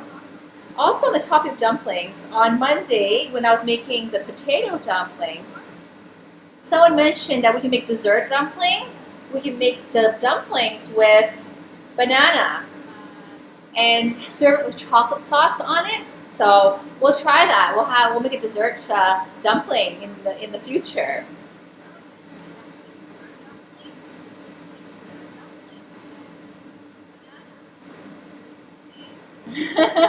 This is live. There might be a delay. Sometimes there's a delay. You might type something, I don't see it right away. I think generally it's quite synchronized. Okay, so yeah, so Choco Taco and Kirby Potts, let us know what countries you're tuning in from. Yeah, we're keeping a tally. We've got viewers from around, and it's a lot of fun. Okay, so I've put these dumplings on, or the filling on the wrappers. I'm going to check because they're almost fried.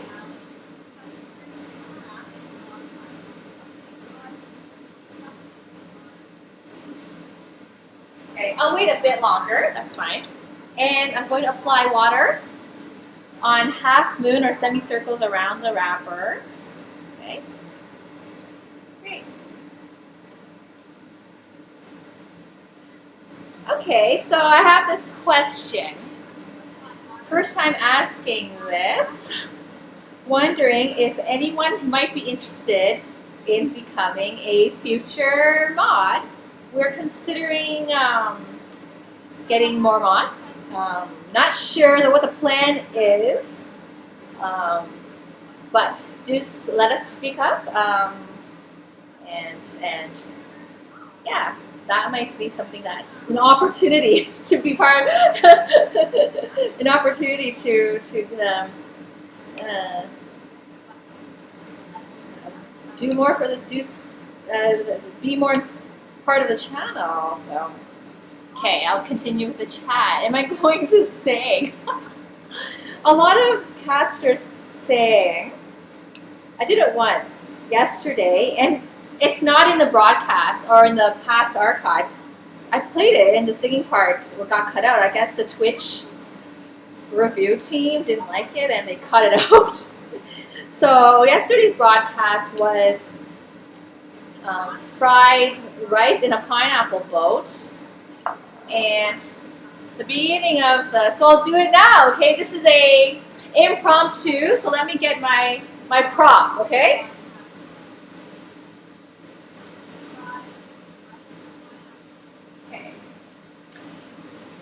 Okay. Not quite the prop I used yesterday, but I'm using what we have here, so.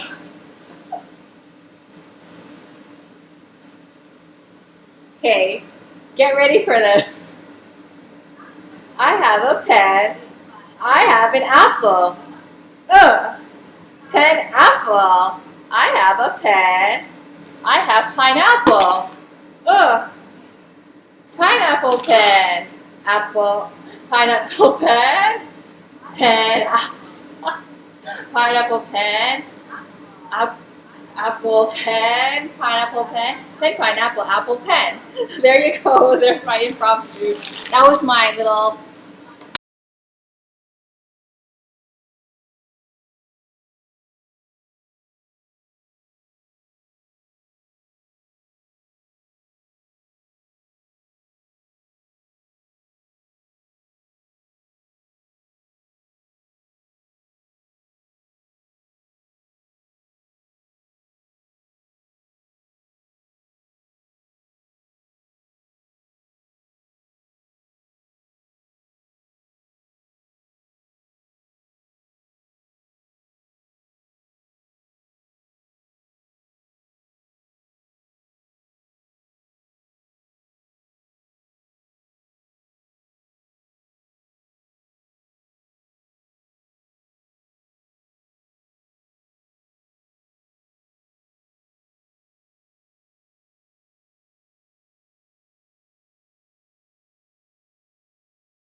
Okay, I think it's fixed. Let me know if you can hear me. All right. Apparently, there's an auto mute that comes on when that was triggered by the fan noise being loud. So if you can hear me, let me know. I think that was fixed. Okay, that's good to know. There's an auto mute that comes on. Okay, I'm going to crispy this up a bit more. Okay, I'll have to watch them carefully. Now I'm going to continue making these wheels. Now that I know these are going to be wheels, I'm going to pleat them so that they're spikes. The pleats are wheel spikes, okay? Continue making these wheels. Now that I know these are going to be wheels, I'm going to pleat them so that they're spikes. Hi, Coffee Poo Poo. Hi, Ava-chan. Coffee Poo Poo, I think you're living in France and you used to live in Hong Kong. Is that, did I get that right? And Ava-chan, I don't know if I got your, I don't know if I got your country. You might have been Germany, but I'm not, I'm not 100% sure. You popped on, but I'm not sure if I got that.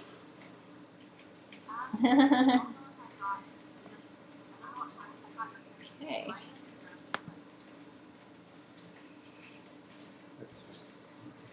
Okay, U.S. Okay, got it. Okay, we've got a few Americans in here.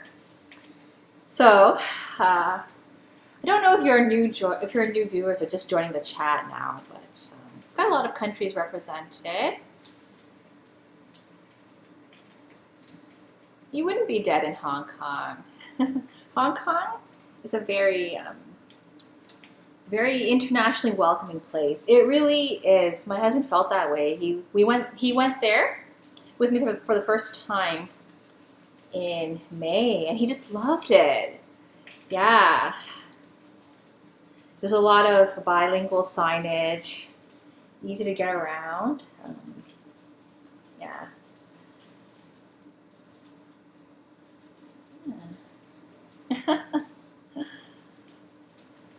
Yeah, Hong Kong is basically a New York City in Asia, but it's just more convenient. It really is, and it's cleaner. The subway system is privately owned, so it's clean. It's like everyone takes the subway. Okay. So we have a viewer. I'd like to include this viewer, Arsic. Hello, and let us know what country you're viewing us from. I think our moderator will translate shortly for the rest of us so that we can all participate. And welcome, Arsic. Okay. Great. Okay, so let me check on the dumplings.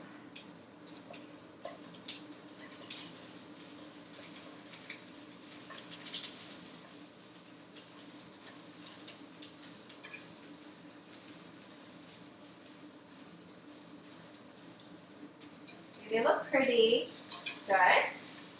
So I'll give you a preview. Can you see they're fried?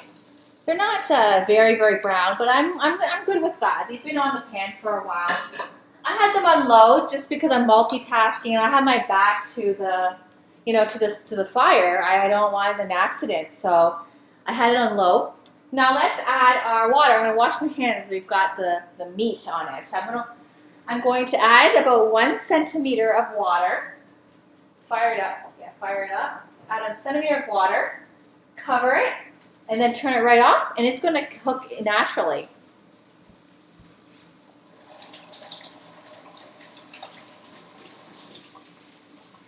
Okay.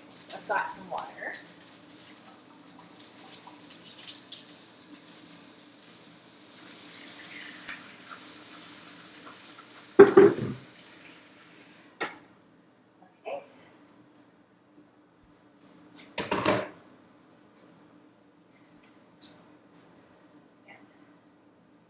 Now it goes right off.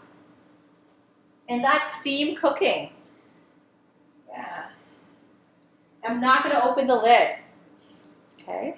Then I'm going to keep wrapping these up, and I'll probably freeze them and then move on to the tacos. Okay, so we have a translation.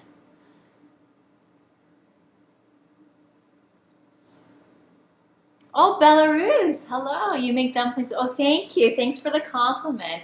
I think you're our first Belarus viewer that has participated in the chat. Yeah. So welcome to our channel.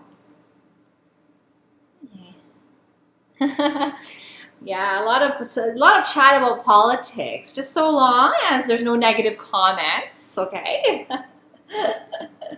No negative comments. We keep everything positive and inclusive in this channel. We've got viewers from all over, whether or not they are participating in the chat or simply viewing or lurking. We keep everything positive, but that's just history, yeah. So I lived in Hong Kong as well, and it has returned to China. It's a very good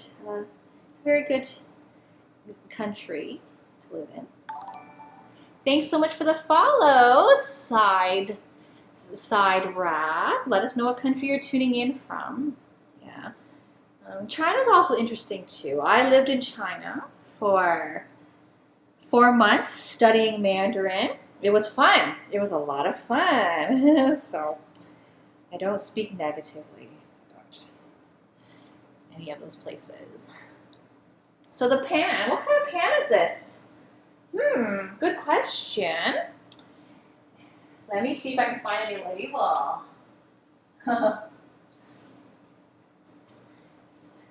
It's not Teflon. So it's not the common nonstick. It is a nonstick, but it's not Teflon.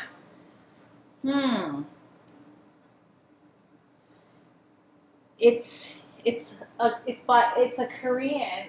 It's made by a Korean brand, but we have something similar that's made by a Western brand. Have you heard of? There's a brand called Heritage that makes. Maybe it's ceramic. Maybe it is. There's a brand called Heritage. We also have that their set, and I use another broadcast too. It's the same material. It might be ceramic. That sounds familiar.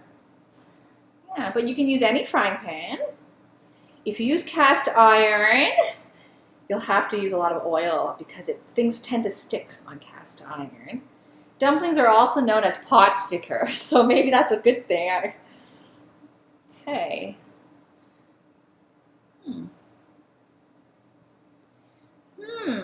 We have H Mart here too in Canada or in Toronto.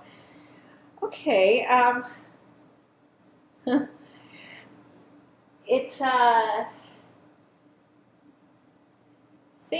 give you a close up of the pan once it's done. I'll see if there's more like it. Because when I looked under, I didn't see a label. So it's possible the name was on the tag, but it's actually not on the pan itself. So I don't have the brand, but it's pretty easy to identify because of the way it looks. So when I give you a closer view, you'll see that the surface has all these little specks, almost as if it were marble or something. It has all these speckles in it, and that's what it is. But thank you for taking an interest. And just in general, you can use any frying pan, really. So don't feel like you have to have the same equipment or tools I'm using in order to make any of these dishes. There's always a way around it. We still have more meat, so I'm gonna keep wrapping these up. Yeah. Okay. I'll put these aside.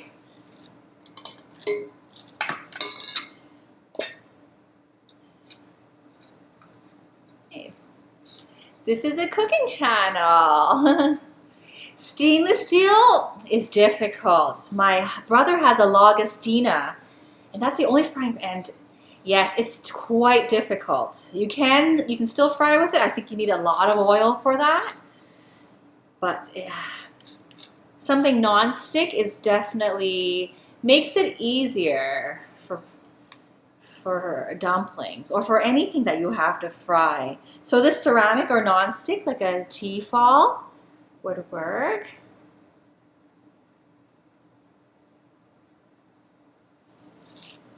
Hi, Magical Butt Pirate. Welcome to our channel. Let us know what country you're tuning in from. That's an interesting comment about two number 9s and number 9. We're not McDonald's here or a fast food chain, so we don't have no numeric orders here.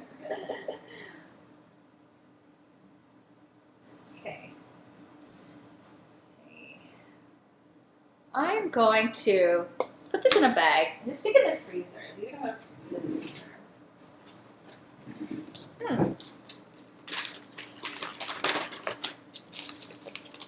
Hong Kong McDonald's. So McDonald's around the world is different, which could make for a very fun conversation topic. So Coffee Poo Poo mentioned he or she misses. Sorry, I shouldn't put any gender in front of anyone's name, because I really don't know. Coffee Poo Poo. Coffee Poo Poo misses Hong Kong McDonald's. Yeah, the chicken wings are really good. And sometimes they feature specialty burgers like Ebi Burger. I like Ebi Burger, which is a breaded fried shrimp patty in your burger. That's delicious. They have Shogun Burger, which is a pork burger in a teriyaki sauce. So, and I remember going to Switzerland and there were McWraps. And I went to India and the McDonald's there features, they don't have any pork, sorry, they don't have any beef. So it's all chicken. Their Big Mac is a chicken burger. And McDonald's around the world is very, very cool. So if you have something that's a little bit different from, the North American McDonald's, let us know. It's always cool to find out. I think every year in Florida, there's this convention for McDonald's owners to share ideas about the menu items that are being offered internationally. Great. Hi there, last call to win. What country, let us know what country you're tuning in from.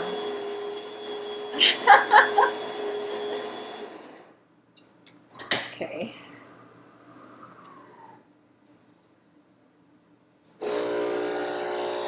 Just catching up with some messages. Moderator likes to private message me.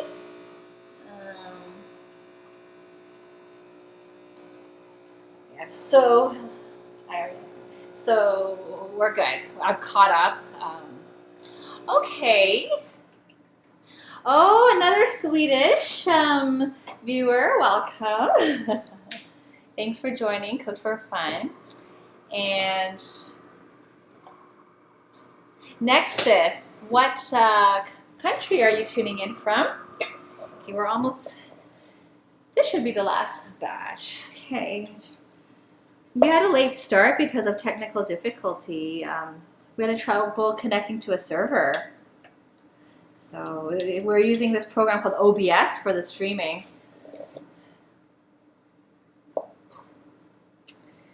We have IKEA in Canada. Oh, Russia. Wow. Wow, that's awesome. I think, I'm not sure. You might be the first Russian viewer. Welcome to our channel. Yeah. We have a pretty strong Russian community in Toronto.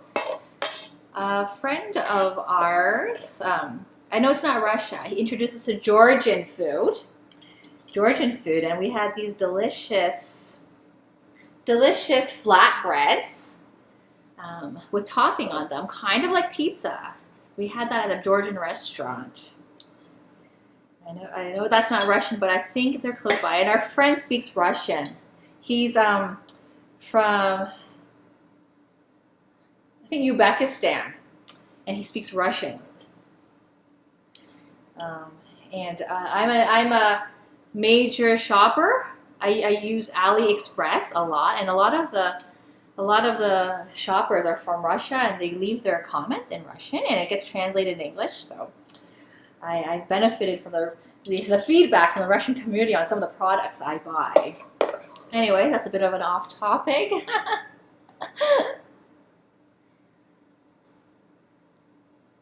Okay. Oh, Russian borscht. Okay. In Hong Kong, they make their own Chinese version of borscht. Thanks so much for the follow, Last Call to Win. Yeah, really appreciate it.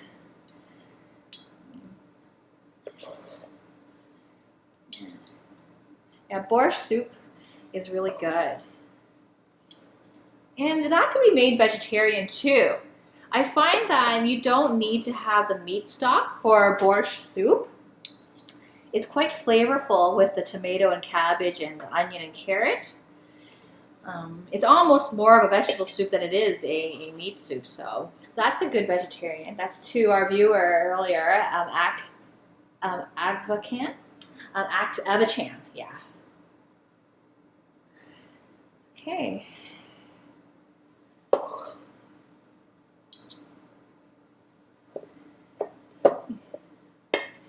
Do want to move on with the tacos because I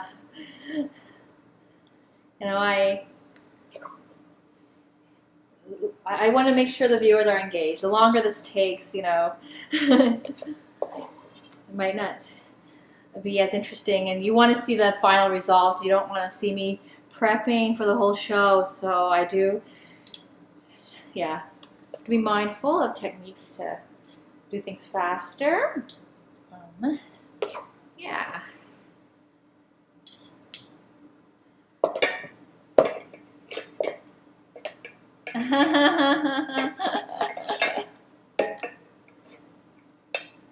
Okay. Okay, so let's get these wrapped up. I have to speed it up. Just plop my water on it rather than there's enough water to seal these dumplings.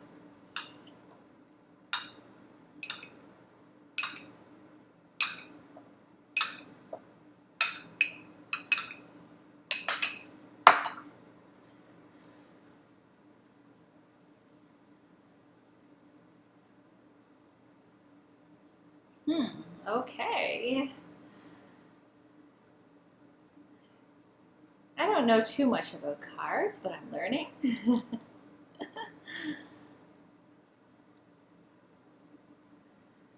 Yeah.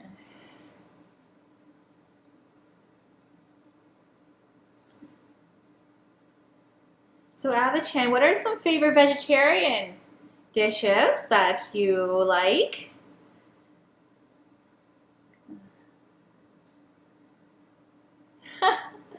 No, we cook for the week, so a lot of these dishes will be leftovers, and we'll bring them for lunch, for work, or after work. We'll just heat up something. Yeah, that's why we cook a lot, and that way, when there's always food in the fridge, you're never hungry. So that's always good.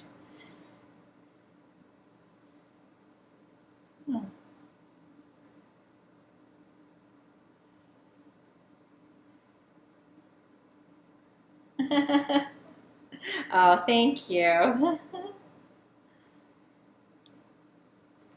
But I think it's nice though. Some viewers might want some predictability, like if they have errands and plans, and they want to know when the food will be plated. It's always nice. Buffalo wings, wow. I'm not very good at frying. Yeah, but there's been requests for certain fried foods, buffalo wings, but they're delicious though. So the fish tacos are going to be breaded, but they're not going to be fried. They're going to be baked. Yeah, so we're going to get onto that very shortly. That'll be fun.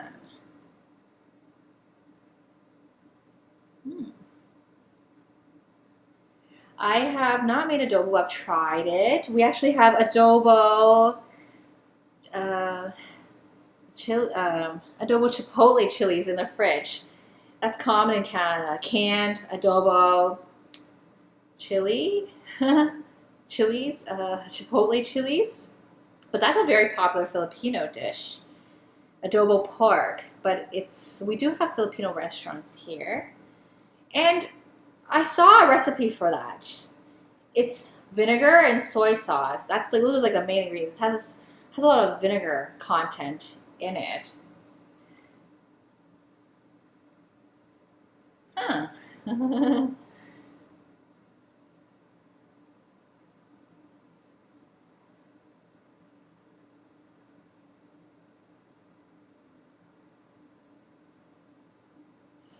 Hmm.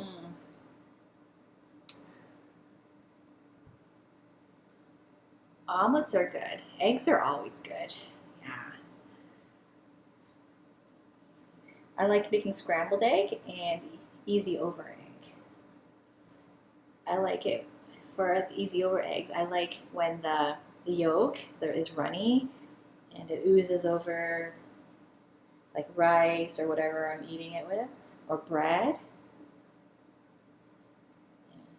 It's a very simple, inexpensive, delicious ingredient egg.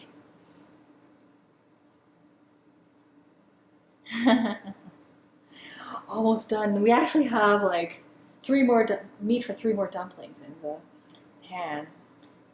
And the tacos shouldn't take too long. Yeah.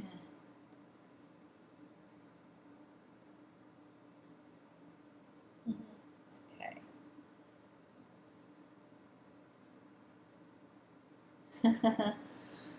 Egg McMuffins are delicious. Yeah.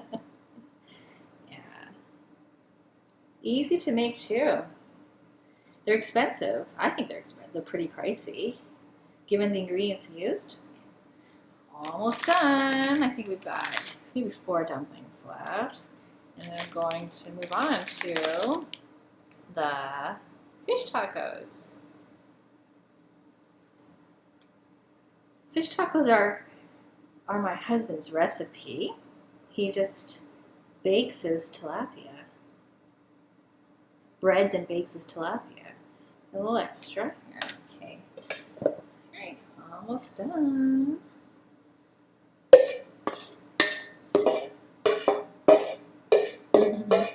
Lots of car lovers here.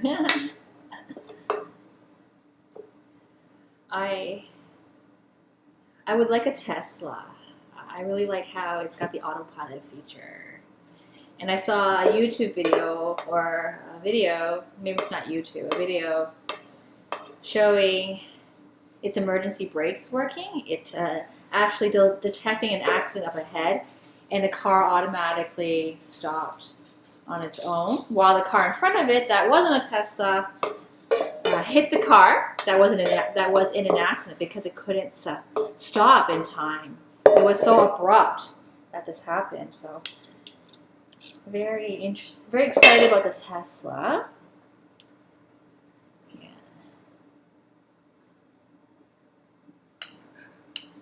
I'd love to be in a city where I don't need a car. When I was in Hong Kong, I didn't have a car, and it's great.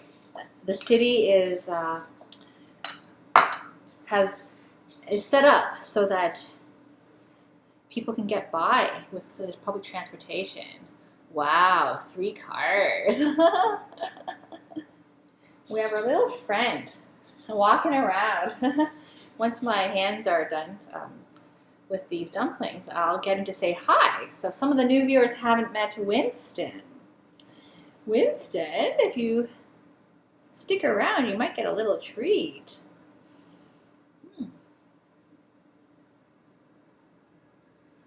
Yeah, so that's in Hong Kong. The minibus taxis, the metro are really convenient, inexpensive.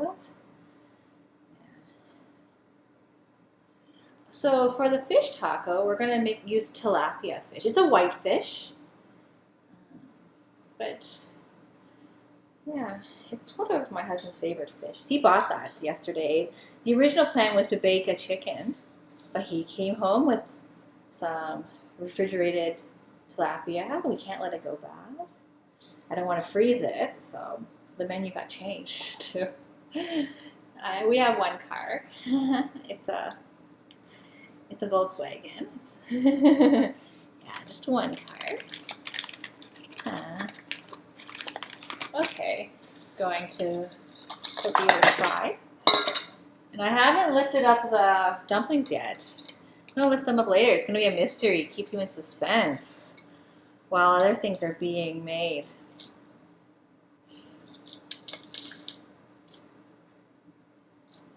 Yeah. You can just see I'm just putting it on a plate and sticking it in the freezer. I'll bag it nicer. It'll harden up a little bit today, and then I will pack it better.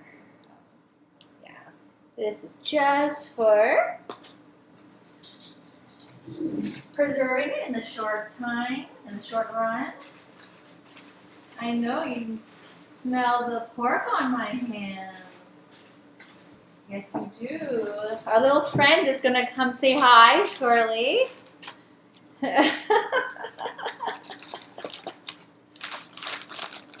Well, I'm glad you're enjoying the dumplings. My parents have Hondas and Toyotas. And so that's sort of their car of choice. I drove a Camry for a long time. Okay, so our friend is going to say hi. Then I'm going to and then I'm going to make the fish tacos.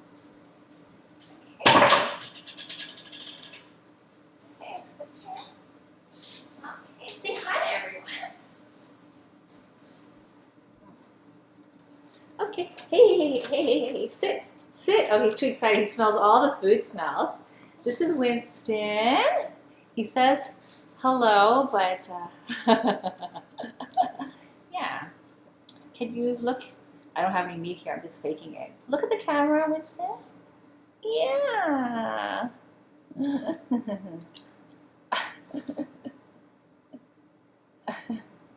All right. Good. Thanks for posing. I know it's there's no meat on my hands. I'm just pretending. He thinks it's meat. Okay. I'm gonna give him a little treat for being a good sport.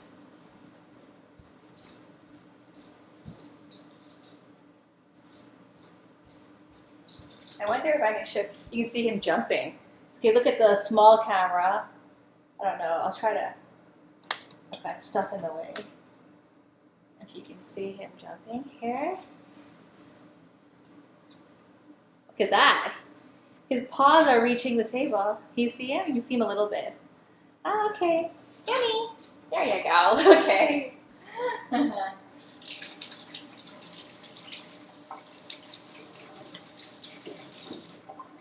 All right, time for fish tacos. Adjust the camera. Oh, oops. Okay. So this is a basic recipe where we're going to cut up fish pieces, dip it in egg, and then dip it in panko. So panko is a batter. It's a Japanese style breadcrumb batter. If you don't have this in your local market, just use breadcrumb or cracker crumbs if you don't have breadcrumb. So I have used cracker crumbs in place of breadcrumbs in the past. So you can do that too. Okay. So this is a panko breadcrumb. He's a good boy. I gave him some treat. Okay, let me get the fish out.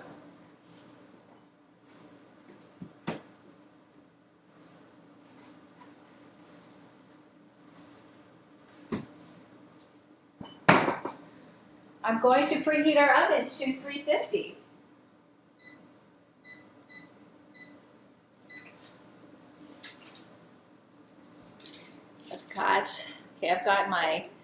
I've got my baking tray with a rack on top, just so that it doesn't stick. If you don't have a rack, that's okay.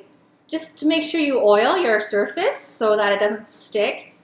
You can even hack a rack sometimes. I've done that with carrots and vegetables to hack a rack.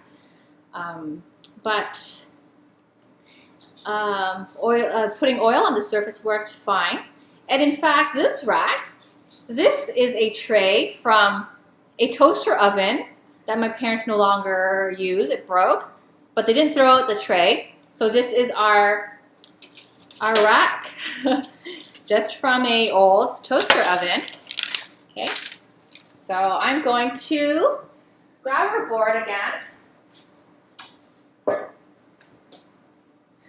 and cut the tilapia. It's just tilapia fillet. Right.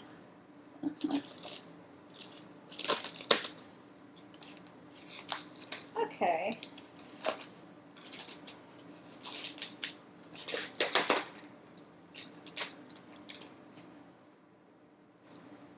Okay, 1 second. Keep me in suspense. Before I do that, I'm going to beat the eggs. I'm going to use, should I use 1 egg or 2 eggs for all this? Start with 1 egg. Okay.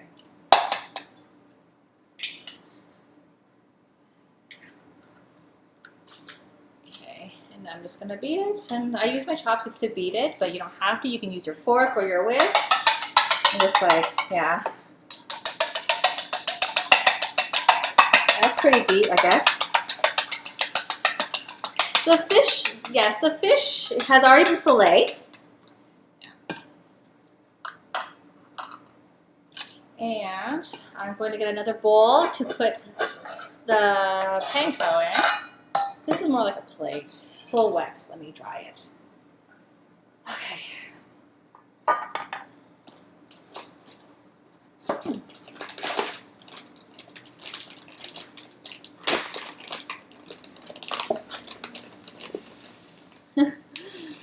I'm hungry too. I'm ready to eat myself. Okay. Some, that's about a 1/4 cup. Okay, and I'll start with that. I'm going to put a bit of the salt and pepper. Okay. Some salt. Pepper.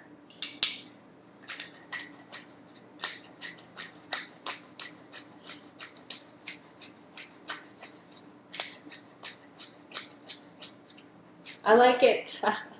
I like cracked pepper, so that's why I gave it quite a few twists. Okay. Okay. Now I'm going to cut the fillet. Okay.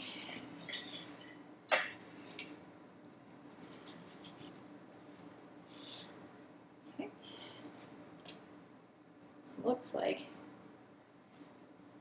And they're just going to be in. I'm just going to make them into fish sticks.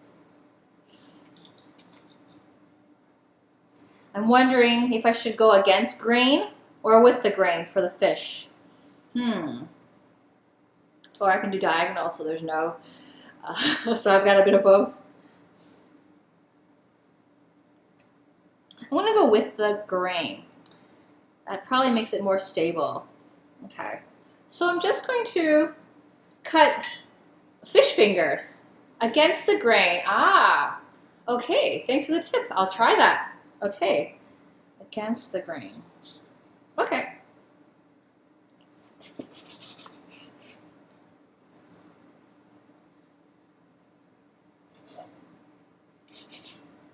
So it's against the grain, so you can see the grains are crosswise. Okay, this is what you meant, right? All right. I'll do a bunch of these. And then start coating them. I'm going to try not too thin. So this is a thicker piece. It'll be meatier.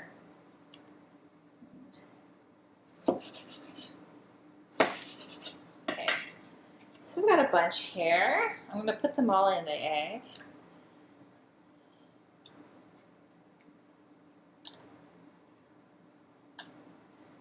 Right. Should I use my fingers since they're already raw? I guess so. Ooh, okay. So I'm just coating them in egg. Some people would do one at a time. I'm just throwing them all in. But I'll do the panko one at a time. Okay. Ooh, this is stuck together. Okay. So I'm just coating.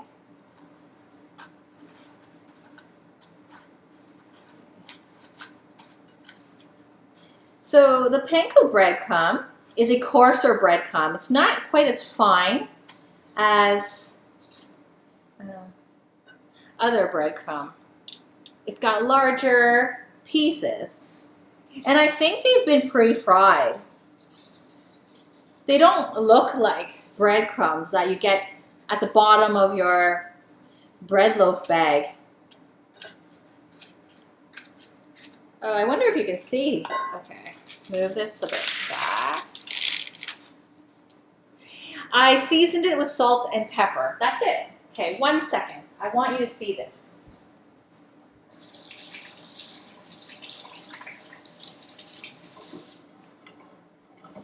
Okay, I'm going to get a steam rack just to prop up the tray so you can see it. It's always fun to see. There, so you can see it. So when I'm doing this, you can see what I'm doing. Move it that way. Oh, okay. Okay. I don't know because. Okay, so. Okay. So one hand is dry. It won't be dry because since the panko is really coarse, I actually end up touching some of the fish. Like there are spaces between the panko because it's such a coarse crumb that it's not 100% dry. I'm hungry too. It's 1:24 Eastern Standard Time. I had one medium boiled egg for breakfast. Yesterday for dinner, my husband and I, we had craft dinner, and it's got to be the most funniest thing. You're thinking that I cook a lot, I probably have good meals, and I do. Okay, the oven's ready. Okay, so I gotta chop with these fish pieces, and we ended up having craft dinner for dinner yesterday. It's tasty though, but sometimes, yeah.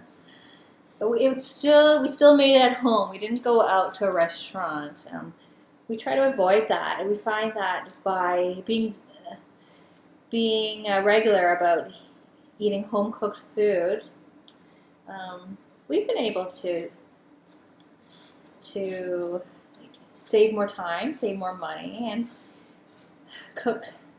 eat pretty well. Because there's only a few restaurants we like to eat at.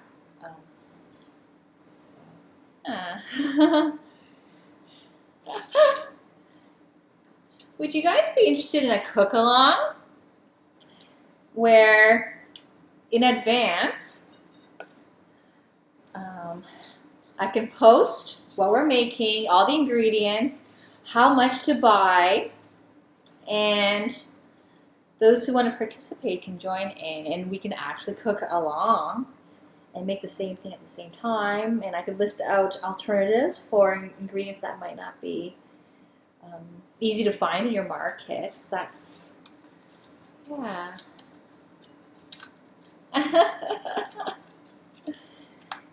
You know, I was mentioning in one of the broadcasts that the fun thing about doing these shows is that cooking is not a chore. I've made it a social experience. And after it's done, there's food to eat. I'm so sorry. I can't physically deliver the food through the screen, but it's almost like it didn't seem like work because it's a social, because it's social cooking. Like, time flies when you're having fun. This is the same as when cooking. So if I were to cook alone, it would be, it's just not the same. I'd be like, oh, there's all this stuff to do. But when I'm doing it with all of you, it's fun. So I use one fish, and I still have like a good half egg left. Okay. Guess with a cook along, I would need to find something that accommodates everyone's. I'm not going to show you. I'm just going to chop up the rest of this. I'm going to keep this in your view, the breaded fish.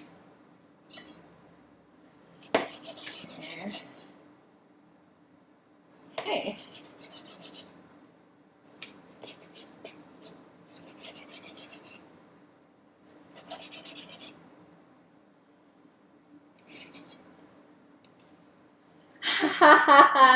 I'll definitely not drink the egg because it's got raw fish traces in it. I've never done that. Yeah. Have you done that before? Drink raw egg? Like, I know you can do it. I saw it on a TV show. I don't remember what it was called, but Michael J. Fox, that actor, he drank a raw. Maybe it's not that actor. Probably got it wrong. Yeah, I saw it done, and everyone in the audience cheered. Okay, so let me just mix this up.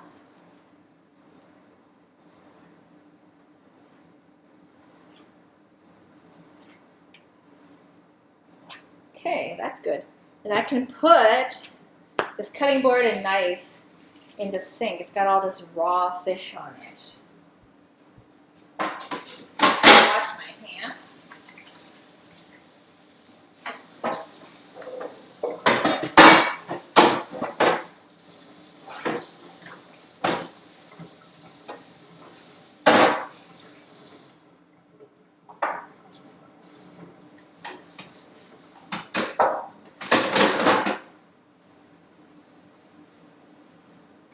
Still here. Alright.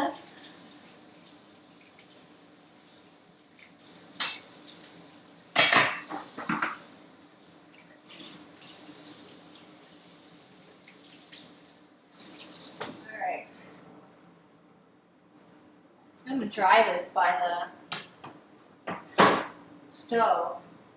I had to wash them because it's my go-to cutting board, and it had raw fish on it, and I'm going to use it later for making the salsa. Okay, so I'm going to put some more panko in. That was a 1/4 cup I used. I'm just going to add a bit more, another 1/4 cup or so, and this should be done quickly and then go in the oven. Then we do the salsa. Okay. Wow, lots of great cooking ideas. Okay.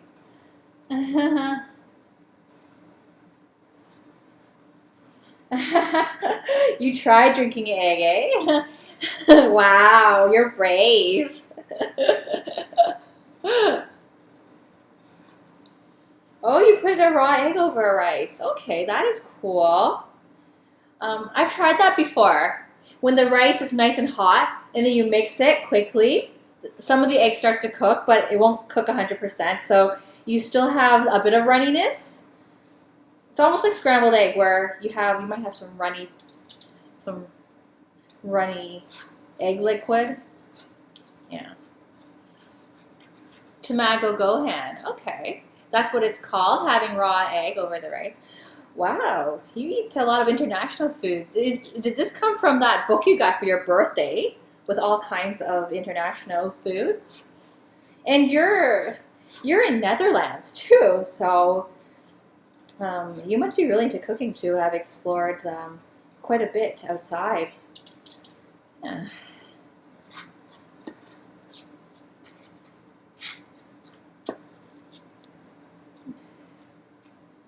Should I throw all this into the...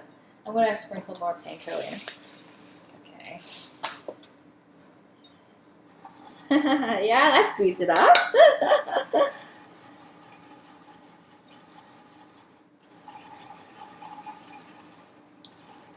Ah, Japanese.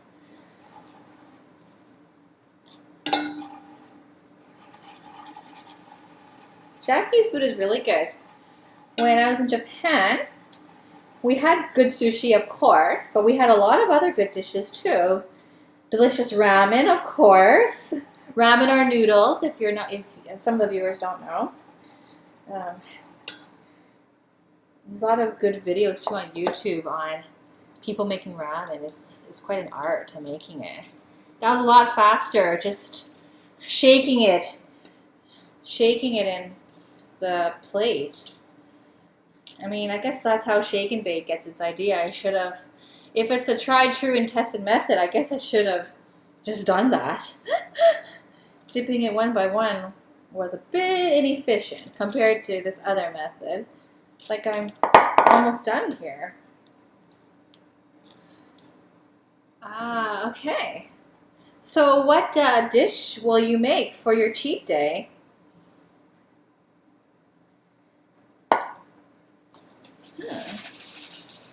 And what dishes do you eat when you're not cheating as your regular?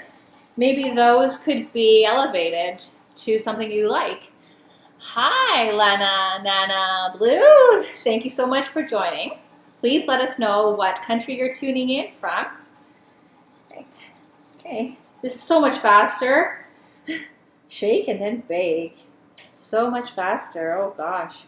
Wish I had figured this out earlier. Okay. There you go. The extra bits, I'll just, not much extra, just throw it on top. It'll probably burn, but okay. So the oven is already preheated, so I'll put that in. And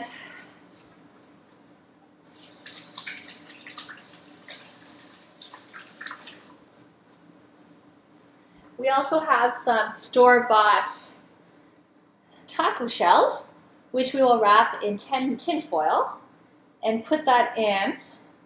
Put in the fish first. The taco wraps don't need as much time, maybe around 10 minutes. Let's go in. Okay. I don't need to flip them since they're on a rack. If you didn't use a rack, if you don't use a rack, you can, you would need to turn them around. But since they're on a rack, you don't need to turn them around halfway through. Okay, and we have our taco wraps. These were store-bought. Okay. I don't know how to make my own tortillas, but that would be very interesting to make them. I saw a video. You do have to roll it out. You have to press it really hard, and some people have a clamp or a vise of some sort to push it down. Stamp pot. Okay, I'll look that up. That's interesting. Stamp pot. Is that a slow cooker recipe? Shepherd pie. Ooh. Shepherd's pie is delicious. Okay. I used tin foil. This was used to wrap bread. So I'm using it for heating these up. So we're going to heat up, I don't know, just a handful. That's like about, okay, I'll do 8. So there's only my husband and I, 4 tacos each. That's probably going to be too much. I'll do it anyways. Okay. And just wrap it up. Shepherd's pie. Okay, paleo. Shepherd's pie. I made one not too long ago using a Jamaican beef patty filling. Used, I think, 2 Scotch bonnets, and it was really, really hot. It was good, but it was really, really hot. It's your paleo diet, non-dairy. A lot of chilies. Okay, chicken salads, buy in bulk. So I've made a lot of different. Okay. If we do have a paleo recipe coming up, I'll definitely highlight that in the channel. Non-dairy, a lot of chilies, chicken salads, okay. Okay. I mean, I guess this fish taco could be converted to a salad. The big fish minus the. Can you have breadcrumb? If you can, use it. If not, yeah. There's a way to adjust recipes to make them paleo. I actually don't know what ponzu is. Wow, what is ponzu? Okay, I'm gonna leave this on the side, and I'll put this 10 minutes into the cooking. So we're at 21 minutes now. I have extra egg. Put this away, and we're gonna start our pineapple salsa.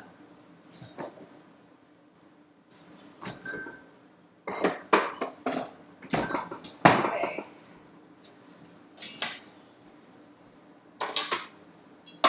Here we've got our pineapple, onion. We have lime. We've got cilantro in the fridge. We have chili oil.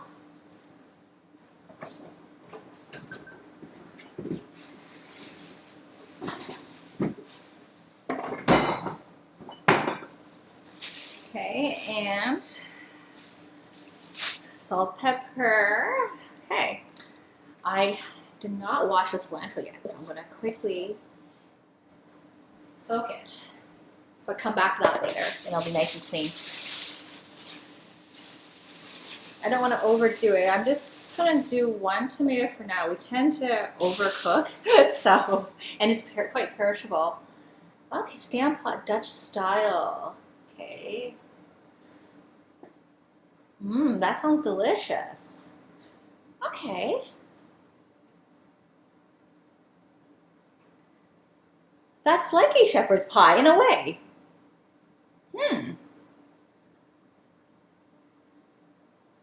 Very nice.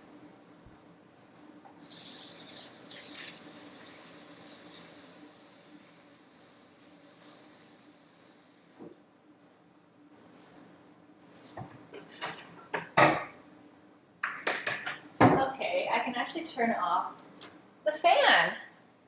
So hopefully the sound quality improves. So we're using yesterday's pineapple boat for this salsa.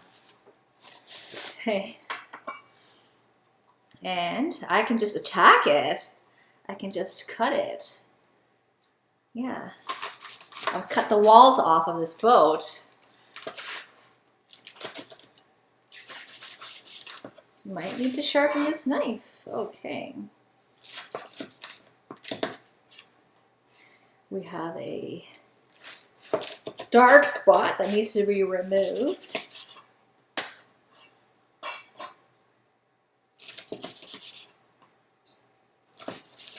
Okay, so that's going in the garbage.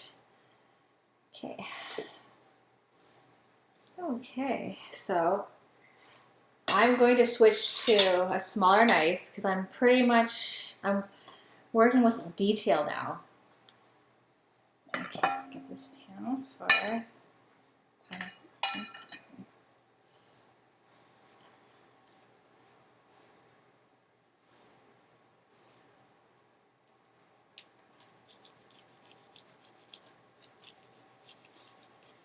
I've never seen pineapple cut this way, by the way. But it works. It's very ripe as well. Okay. I have to be careful not to get the studs. the pineapple studs.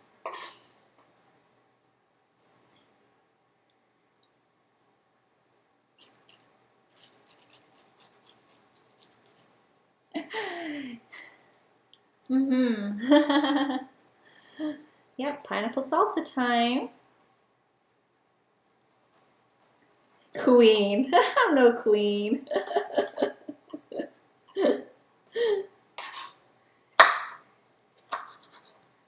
Yeah. So pineapple contains a lot of studs. It's just the way the plant or the fruit is. So I have to pick those out. And I'm working with like the very edge of the pineapple. I'm not in the center where a lot of the fruit is.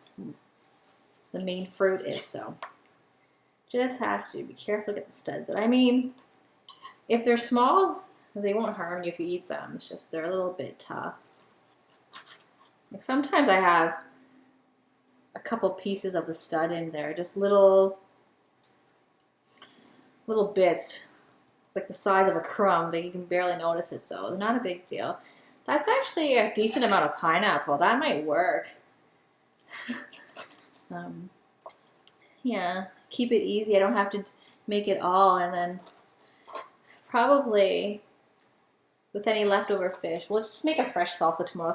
Salsa's nice when it's fresh. It could be stored, but it's nice when it's fresh. So let's put that aside. Okay, now let's chop this up. Go back to the big knife. We don't have to go over our pineapple technique. So yesterday in that broadcast, we were carving the pineapple out of the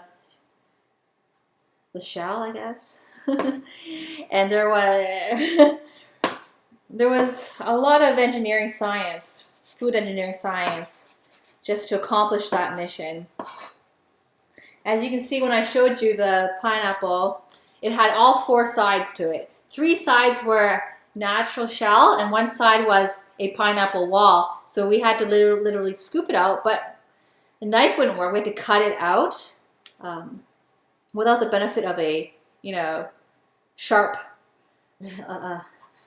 a sharp edge to cut the bottom. So we had to do an angular cut, a deep cut, an angular cut, a deep cut to get the pieces to pop out. Yep, so that was fun. There was a lot of teamwork involved in that. I had pictures drawn for me. Yeah, that was exciting. I think that broadcasts, I'll always remember that. I think you will too. And for the viewers that didn't see it, check it out. It was something. I'll always remember that.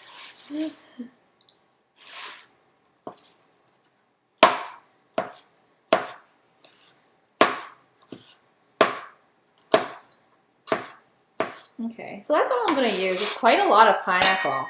I don't think we need any more for the salsa. You know what? I want to put it into this bigger one because it'll be easier to work with. Okay, I've got sticky hands, so I'll give those a rinse, and then I'll carry on. Actually, that's fine. Yeah, that's fine.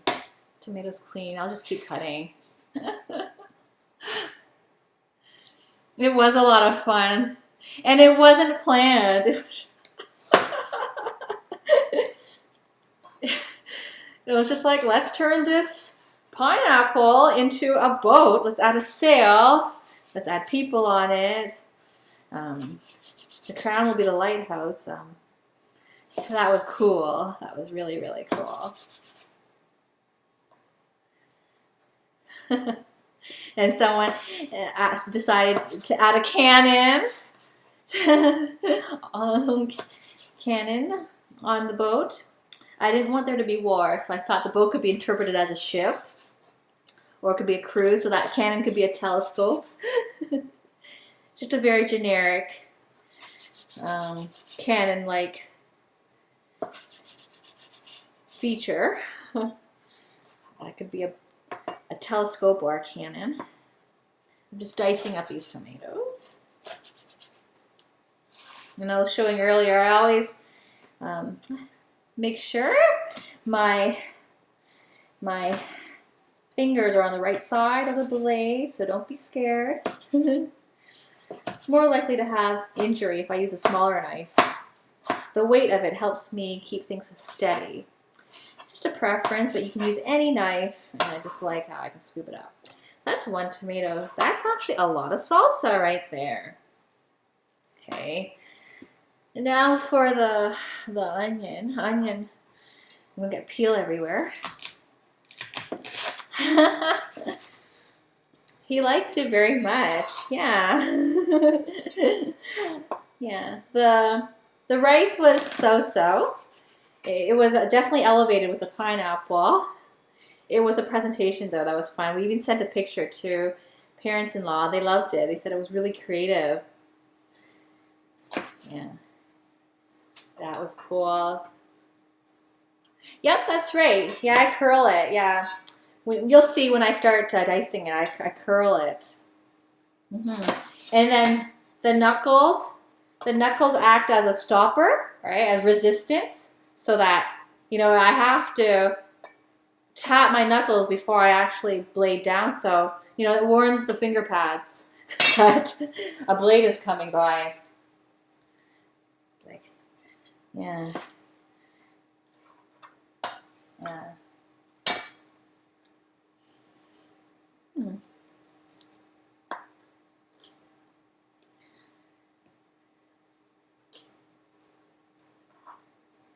guess I can peel this off like that.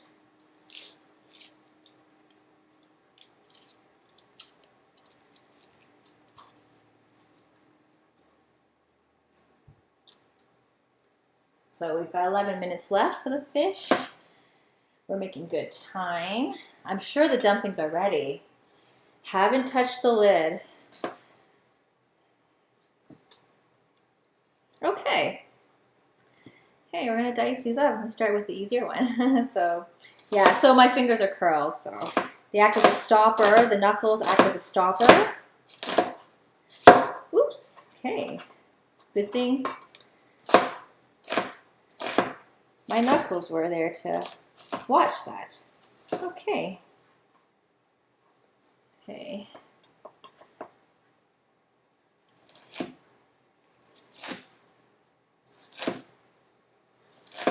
Yeah, okay.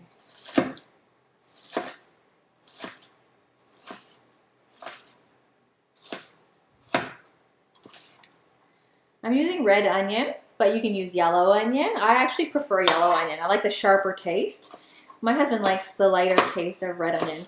And if you think yellow onion is too sharp, you can soak it in water. That will dampen the strong onion taste. See, I'm not even crying. It's not even that strong, this red onion. Or you can use spring onion, if that's popular in your market, in the Asian market. I know in Hong Kong, when you go to the wet market to buy vegetables, sometimes you can get the green onion for free. You buy like your leafy green vegetable, and then the vendor sticks in a couple of green onions, which is handy because it's no fun to buy a bunch of onions and use only like 2 sprigs, and then you don't have a purpose for the rest of the onion, and it goes to waste. I really don't like that, so I'm often substituting spring onion with another type of onion, because bulb onions, they last longer.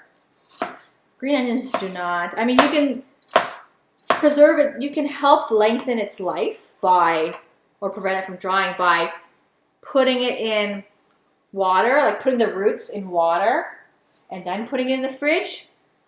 The water helps. Like, I guess it's like putting freshly cut flowers in water. It just helps a little bit. Okay, so this is all slippery. I'm gonna practice cutting safety. Okay, and I'm only gonna cut things that I have good control over. Yeah.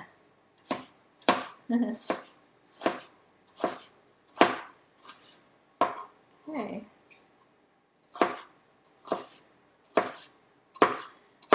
Never cut too fast. Make sure everything is stable, like everything that you're holding down is stable, not slipping. Okay. My hands are all like sticky, by the way, but that's okay. And then I'm going to squeeze this lime. It's actually an older lime we've had in the fridge, and I had it soaking in water overnight just to, when you soak citrus in water, the pulp will actually absorb that water and it'll be juicier. I'm still struggling with this, but it'll come out eventually, and I sometimes like to just press it against the side of the bowl. Okay, it's almost 2. That's Eastern Standard Time.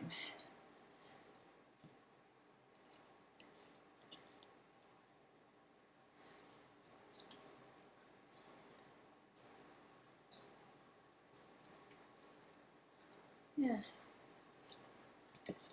I'm using an entire lime, but you could adjust the level, and I didn't measure out these ingredients. I just used an entire tomato, an entire onion, but if you don't like as much onion, some people don't, you can use less.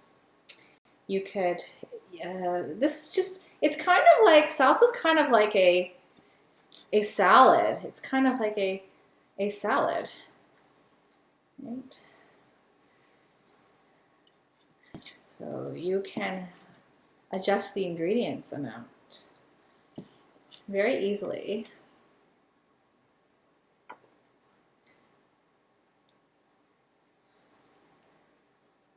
Then I'm going to add chili oil and olive oil, salt. Oh, I haven't even added jalapeno. I might skip it if I'm going to add chili oil. Yeah, I might skip it. Then I can add more chili oil. But often jalapeno goes in. And our jalapenos are frozen.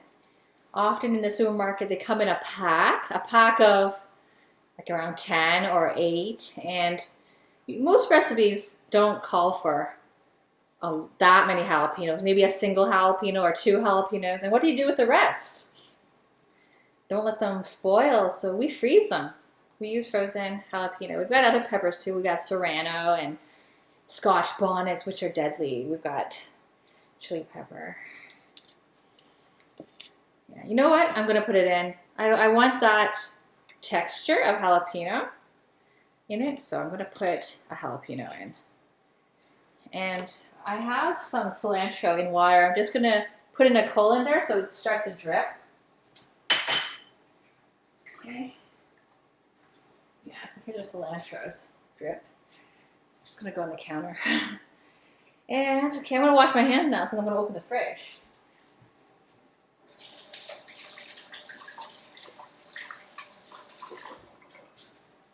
And let's turn on the light for the 4 more minutes for the fish. Okay. Oh, that's beautiful. All right.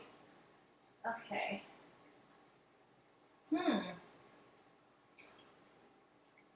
I'm actually going to put it on a lower rack. No, I'm going to leave it. I don't want to open the oven.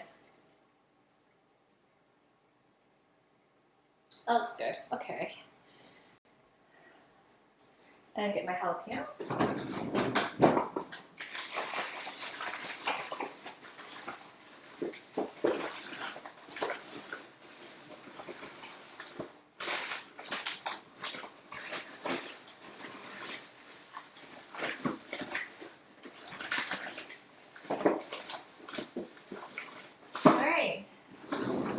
Our last jalapeno. It was buried down there. We have some serrano as well.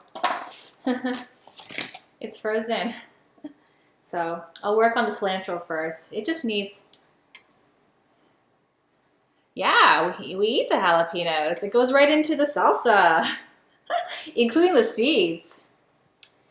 So I'll just defrost really quickly while I'm chopping this up.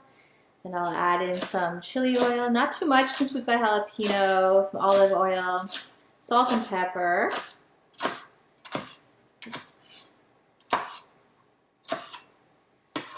Okay. I might actually use more cilantro. I think I'm going to. Yes.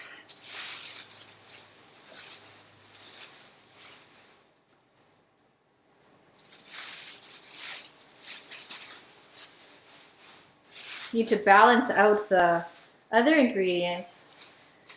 The cilantro is nice and bushy, but once cut up, it... Oh, I can eat the jalapeno as snack. I guess so. I've never done that. Like, jalapeno poppers are popular. You fill them with cheese and you bake them. Okay. All right, let's attempt cutting this frozen. Maybe not. Okay. I'll add the other ingredients. So our cracked pepper. Okay. 2 more minutes until the fish is ready.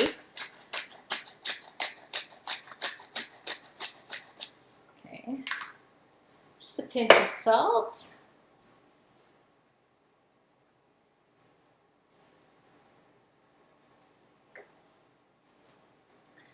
So we got chili oil. This is a homemade chili oil. Basic ingredients are dried red chilies and heated up canola oil or vegetable oil, not olive oil because it doesn't have a high heating temperature. And then you pour it over the ground chili. But in this case, we enhanced it. My husband made this. He added cardamom, star anise, garlic, ginger. Oh, you know what? I have got a trick to open this. I'm going to put a rubber band around the lid. Okay. Make sure it's tight. So this is a bit big, so I have to overlap it.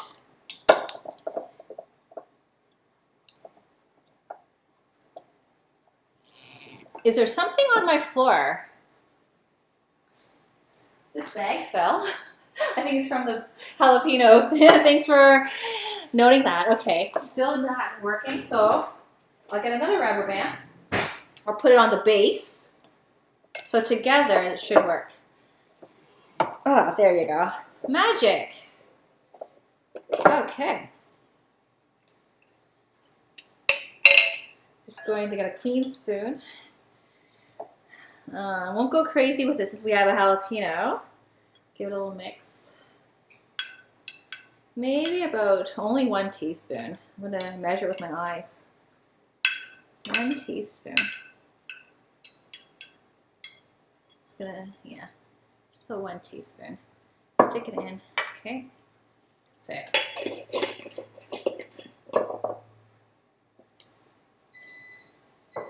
Okay. That's the fish. So I'll turn it off. Oops, I forgot. Now it's off now. I'm just going to stick the taco skins inside. Okay. I'm going to leave that in there. I'm not afraid of it overcooking. And work on the jalapeno. Corn or camisa. Ah! The magic of friction, yes. I haven't tried making stuffed jalapenos though.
it's been fixed. Let me know if you still can't hear me. If you can hear me, yeah, just kindly comment. Thank you.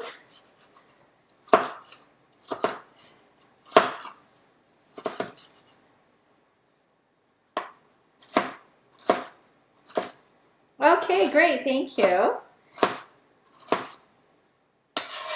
We're almost done, I promise. I know it's been a really long stream. We're almost okay here. So the fish is done, the dumplings are done. Just finishing off the salsa. The taco wrappers are in the oven, heating up. Just a natural heat. Okay.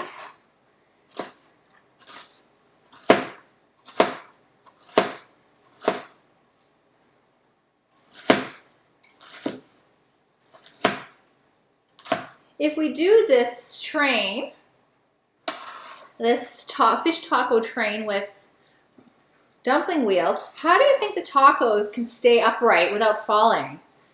Unless I do it sideways, it's just a two-dimensional, not 3D. And just so, here's everything. I'm just gonna give it a mix. It's really lovely with pineapple. So another viewer mentioned that they've never heard of pineapple in salsa, and it really works nicely. And you can even use mango too. Mango's quite nice. Mango salsa.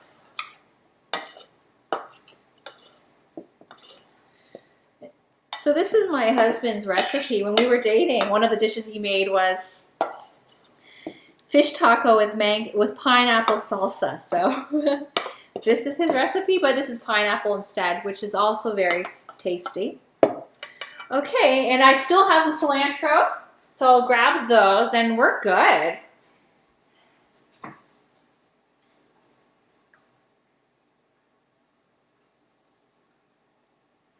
Okay.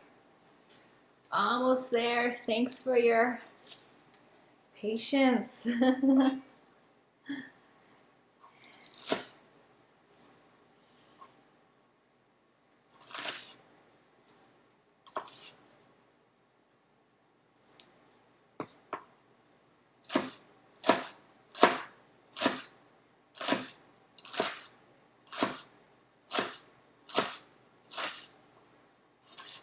I was mentioning earlier that in North America, salsa is often purchased in the grocery store. People don't make it as much. And it's very popular to eat with chips, to eat with nacho chips, which we also have. And but once you start making your own salsa, you'll realize it's so easy. It's just cutting up ingredients like that. It took me the same time the fish was baking. It was really quick, like 20 minutes, and it's done. I'm just gonna drizzle some olive oil in there. Okay. Okay. Okay, I'm reading the plan for making this train. Upside down, small. You can kind of use them as holders, and though you don't. Okay, so look at that. I can use a better plate for that, but we will plate everything nicely, for sure.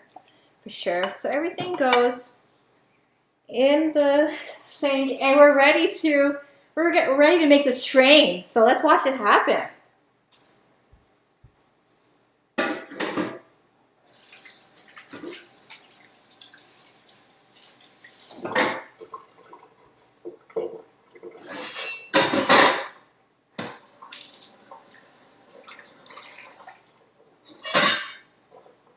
Oh wait, no tacos complete without avocado. So I'm just gonna cut up a few wedges. Then we're there.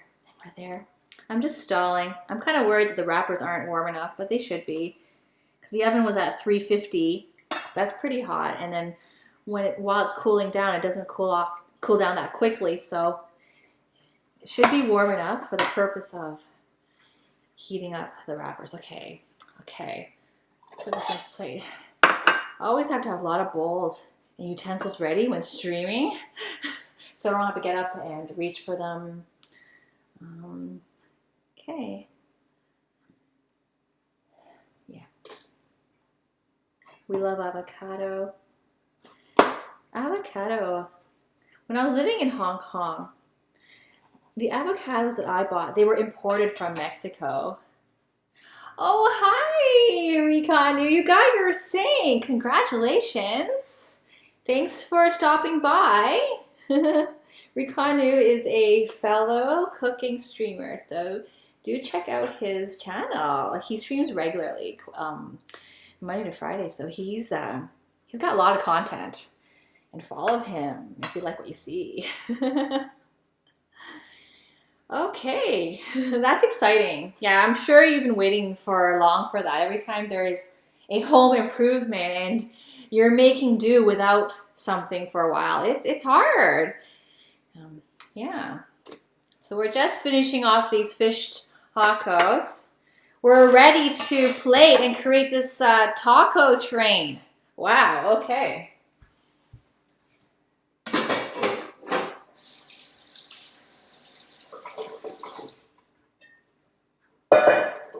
Okay.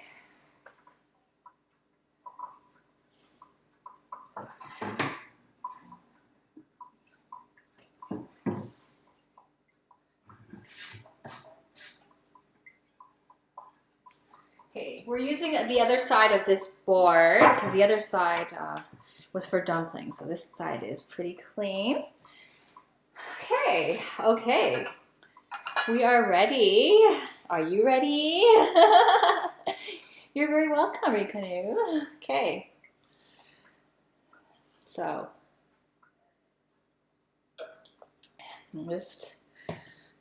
yesterday we made that pineapple boat.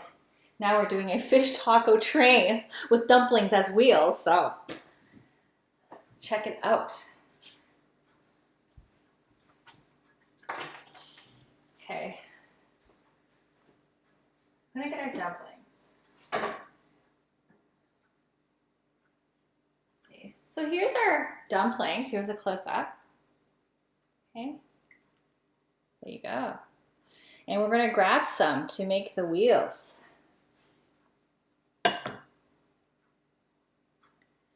don't know if they're gonna stay. Oh my God, it's staying upright.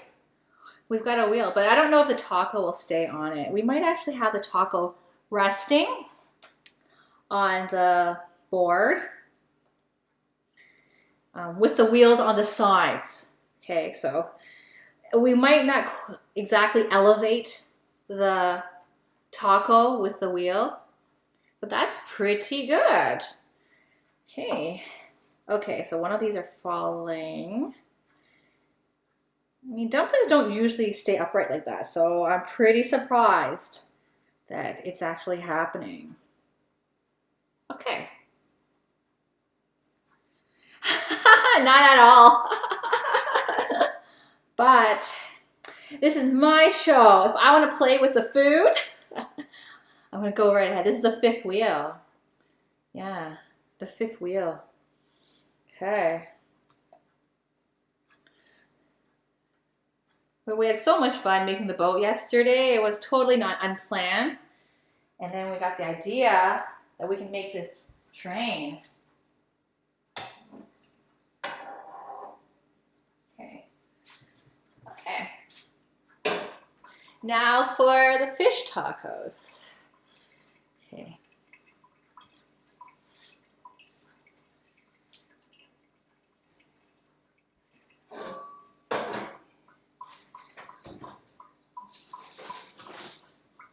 Ta-da.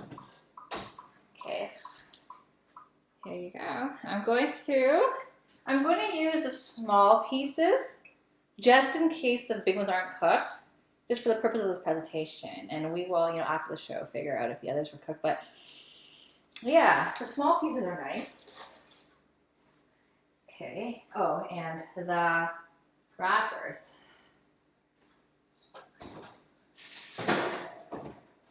The oven's still nice and warm. Okay. Let's do this.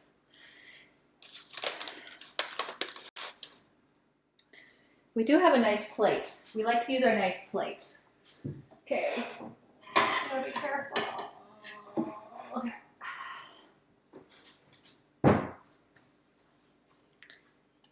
And our stand. Okay. Okay. And toothpicks will probably come in handy.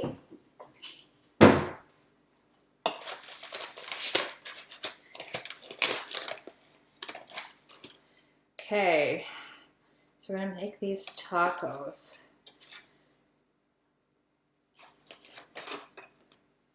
Okay, I've taken out 3 shells. Put the rest back in the oven. Stay warm. I like that heat in there. Nice warm heat. Okay. Okay. And we've got yogurt to go in the taco.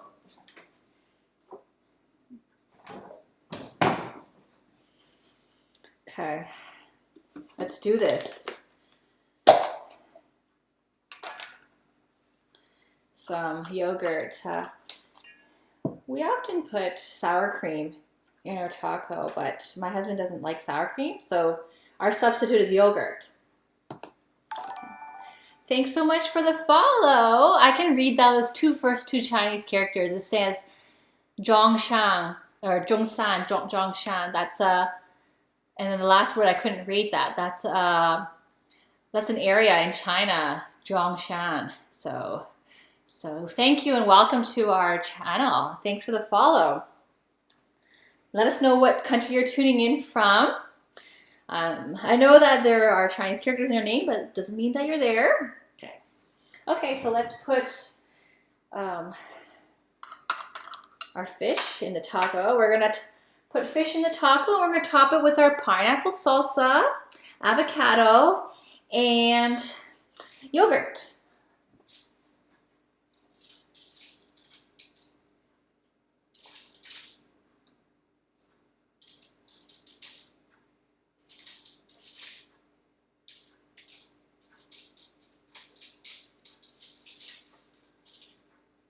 Okay, so here's our fish taco. You can see it.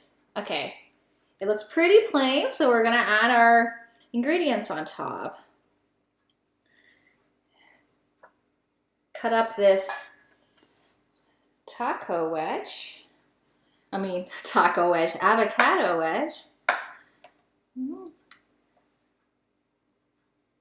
Avocado is one of my favorite ingredients. I can eat it plain. Yummy, yummy. It's so good. Okay. Okay. And we're gonna put some yogurt in it. We don't need hot sauce because the pineapple salsa has chili oil and jalapeno peppers in it. So it's already got some heat. And we also dashed a bit of pepper in the fish coating. Okay, here's our pineapple salsa. That's really pretty. It's really presentable, the pineapple salsa. Okay, so this is our taco. Now the challenge is I'm gonna use a toothpick to keep it together.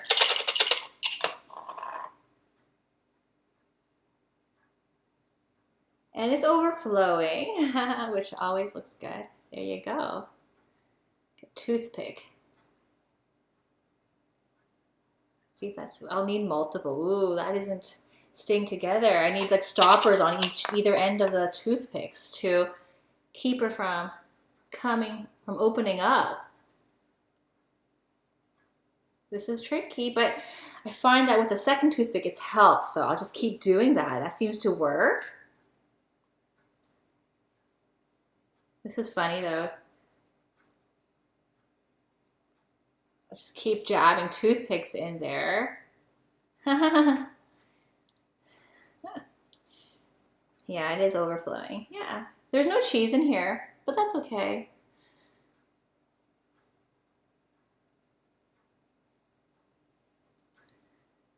It is staying together, but I'm just jabbing toothpicks because I don't want it to explode on us when we're forming the train.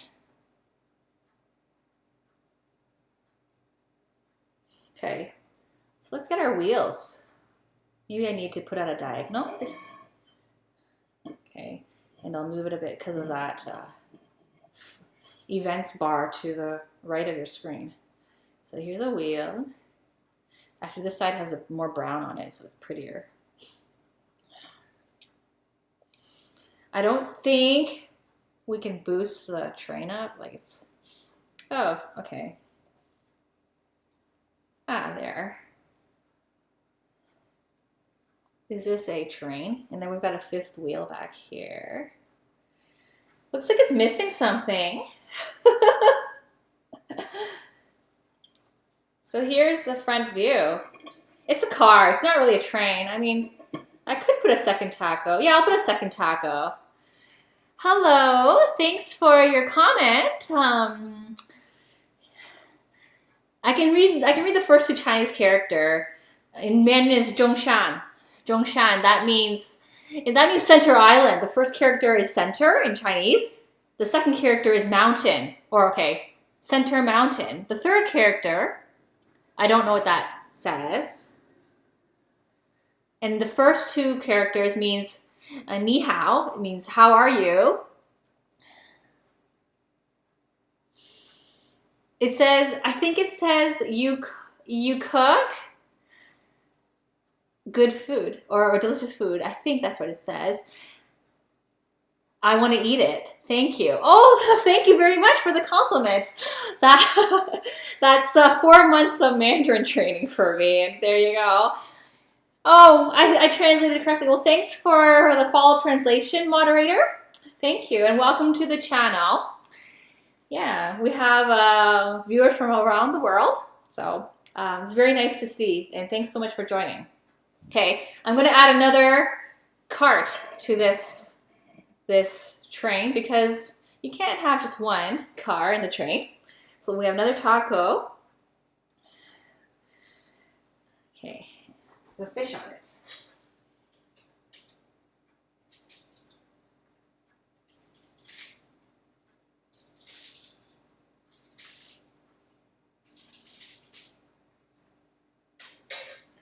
Our avocado wedge. Right. This train is a lot simpler. Curl down the ribs. You can place the gyoza on its side. Oh, okay. Okay. Let me finish this taco that I'm making. And then we will continue. Yeah, we'll continue the schematics. Continue engineering this. We have a food engineer here on the channel. Wow. You're very creative. And I love it. I love the participation. It just makes it fun. It's really in keeping with the cook for fun spirit. So here's our other taco. And I'm going to stick the toothpicks. I have 5 toothpicks in the other one, so I'll keep this up.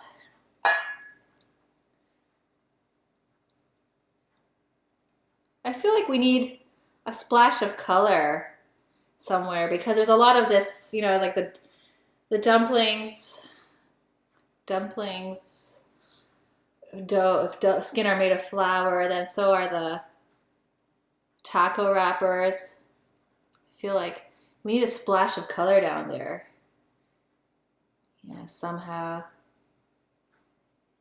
I mean, I could just sprinkle salsa or spoon some salsa around, but that's sort of cheating. Like yeah, we'll see. Maybe, but it's very impressive, so I'm not complaining. Okay, so we got our second taco. We'll grab a few more dumplings. Okay, so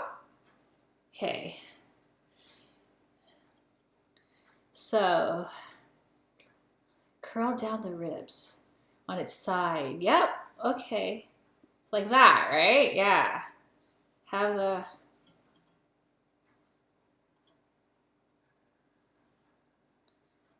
Okay, we gotta fit 2 cars there, so I guess I'll get rid of the 5th wheel. Okay, I'm gonna grab. Maybe this is gonna have only 6. All right, here we go.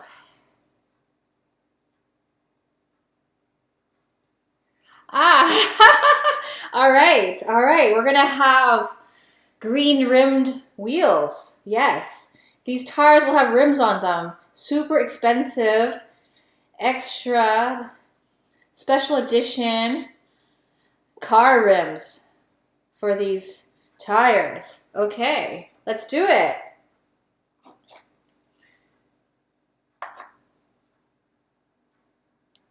So I'm just slicing up some rims. You might not be able to see. You might be blocked a little bit. Yeah, you're blocked a little bit.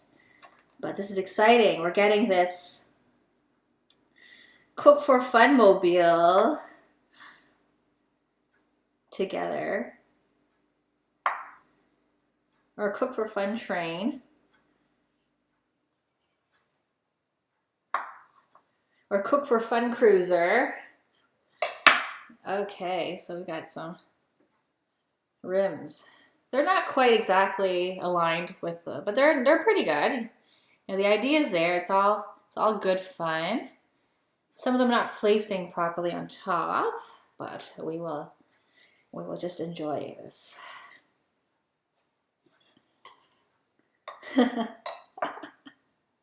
Very fun.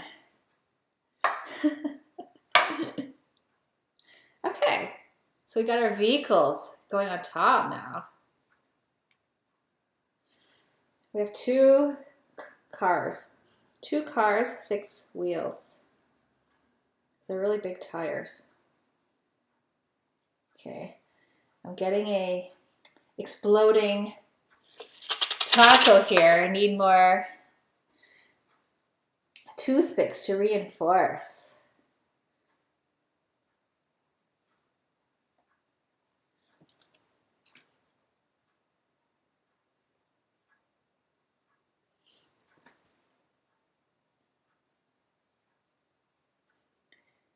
And this will be posted on Twitter.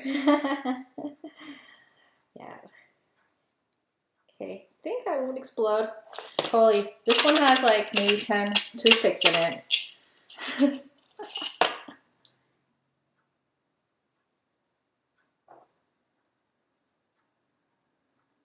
Okay, got it. Put the gyozas closer together so that, I got it, understand. I missed that, but thanks for reminding.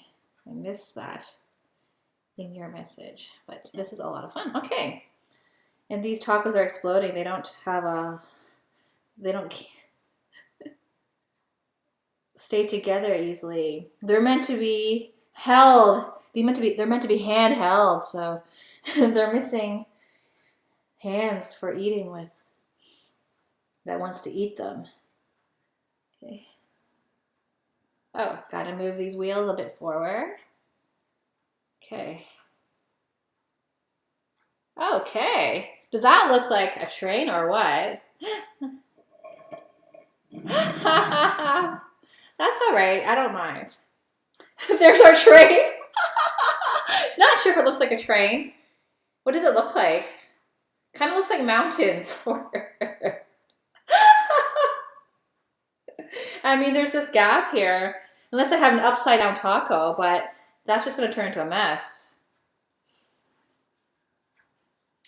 Unless I have these like avocado, I don't know, an avocado section. A bridge. Oh yeah, it looks like a bridge. So then I need a person on it.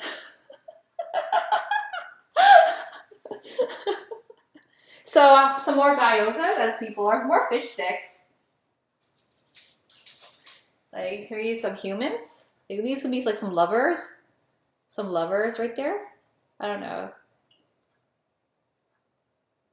I can use toothpicks to keep them in place, but or birds or something.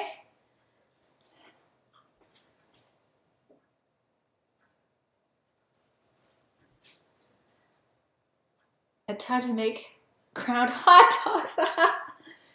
It's gonna fall. It's gonna fall. Put a gyoza right here. That's kind of boring. A gyoza right there.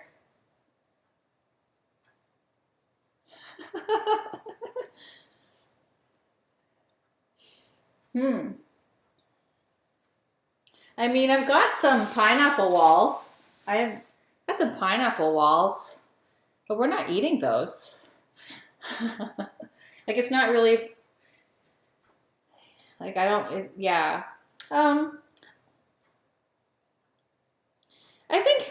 I think the two birds are pretty good. And I can put some cilantro on them as clothing.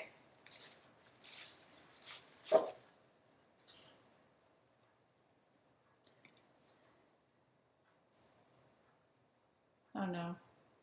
I don't know what this is.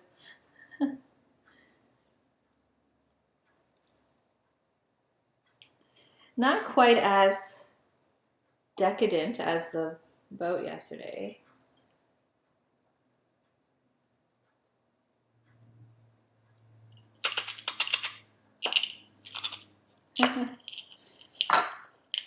Okay, and there. I don't know. Those are two people on a bridge. Are they enjoying any sunset or something? I have parsley, Sam. Okay, so we're gonna burn this guy. All right. Yeah, we've got all the cilantro. So I'll peel one so that here. Oh, did I crack it? Okay.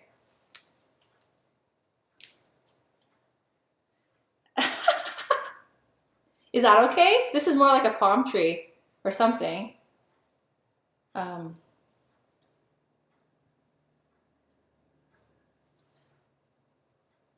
find that with these food designs, you need something with height, right? So this gives it the height.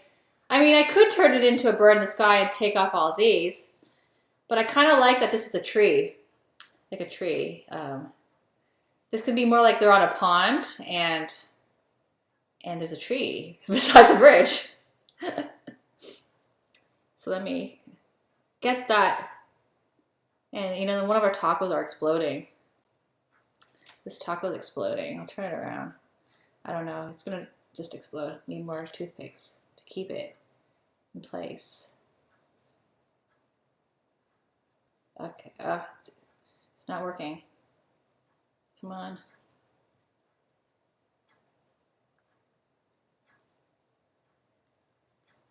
Okay.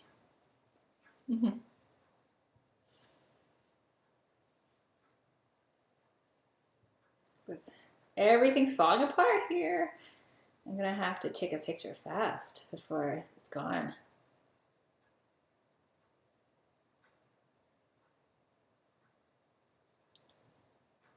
Tricky, tricky.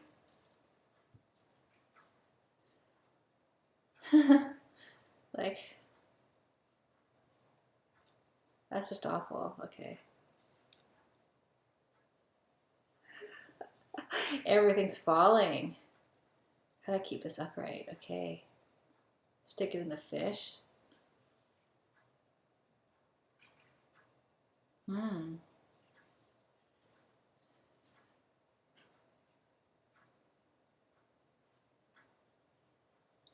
Tacos are not very strong.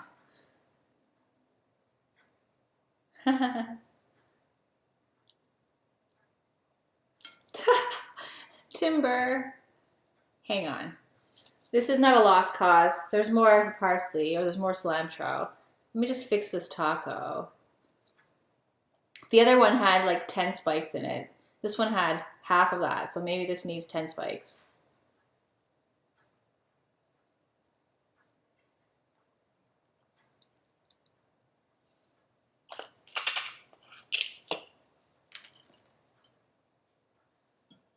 Okay.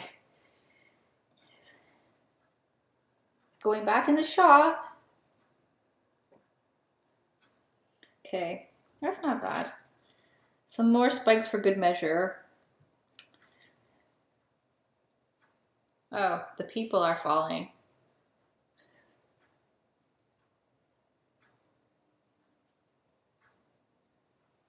Okay.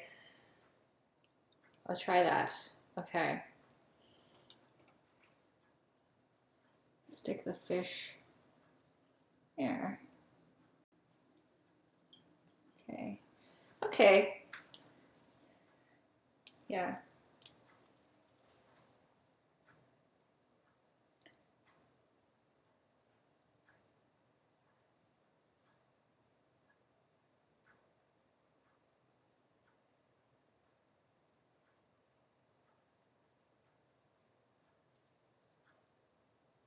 Okay, I know.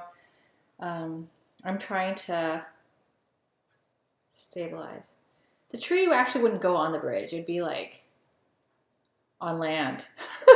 So okay, I know. I'm putting toothpicks on either side of the cilantro to prevent it from tipping. Yay! It's sort of leaning in a funny way, but oh no. Okay, more toothpicks. There's a piece of fish that I'm poking the toothpick through that's in the top. Okay, okay. That's good. I think we got a winner.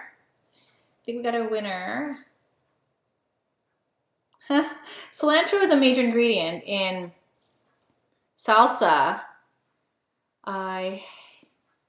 Yeah, if you omit it, it's more like a salad, I guess. Okay, so how does this look? I'm afraid to lift it up. I think it'll just fall. Let me tip the screen so that you can see it. 1 second. I'll wash. Okay.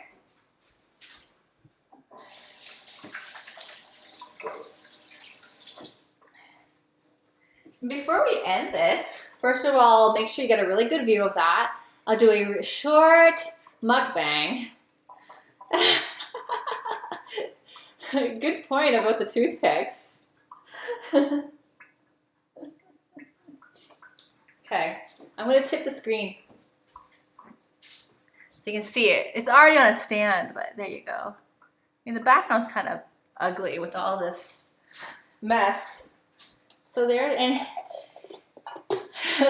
our bridge, our lover's bridge, the Cook for Fun Lover's Bridge, where this couple will forever be blessed with eternal happiness and good health and a lifelong of eating good food by standing and kissing on this bridge. So this is a Cook for Fun Lucky Lovers Bridge. Okay, so we're doing a short mukbang. For those of you who don't know, mukbang is social eating. It's a phenomenon that's really popular in Korea. I think mukbang is a Korean word, where I'm going to try some of this in front of you. I'm not going to touch that piece. So before I do that, I have an extra taco. I've got more in the oven. I'm going to make a taco and I'm going to eat it and let you know how it actually turned out. Okay.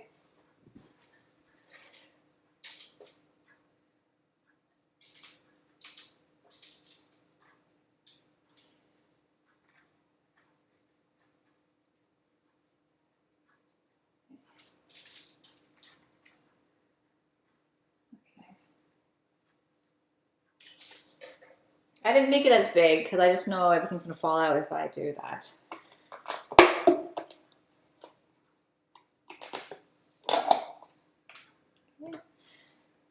It's topped with yogurt or sour cream. You don't have to. You can put any toppings you want, actually. Yeah. Avocado is always very nice.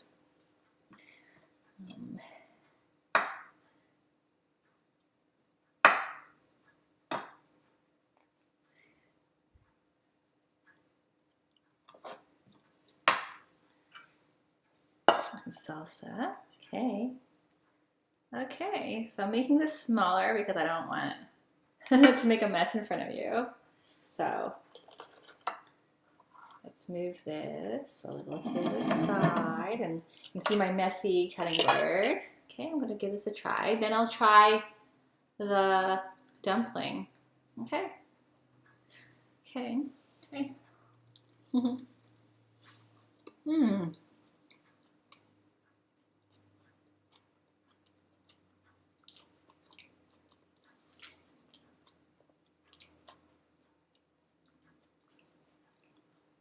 It's cold. It's a bit cold now because we've been playing with the food for a while, but the panko crusted fish has a nice crisp to it.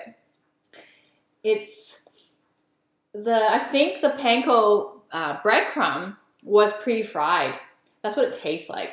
So it's nice and crispy, and the fish is just really nice. It's tilapia, so it's a nice white fish. It's light, not a very strong taste. It definitely tastes healthy. It's got a nice meaty taste to it. It's not oily like some of the other fishes that are available, like salmon. It's light.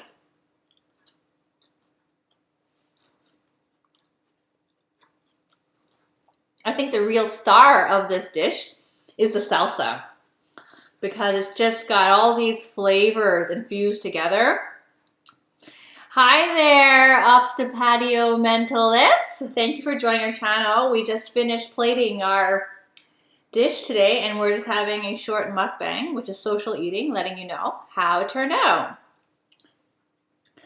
The fish texture, the coating is crispy. It's nice, and the fish is like a meaty fish inside. It's nice, but I think the star of the dish is really the salsa. So if you're a vegetarian, you can skip the fish, and you can just eat this taco with no meat in it. It'll be really good because the salsa is really good, and combined with the avocado and creamy yogurt, it's really, really tasty. I think it's the sauces that are the star of this dish.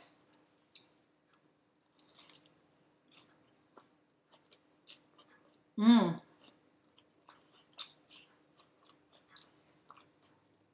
Mmm.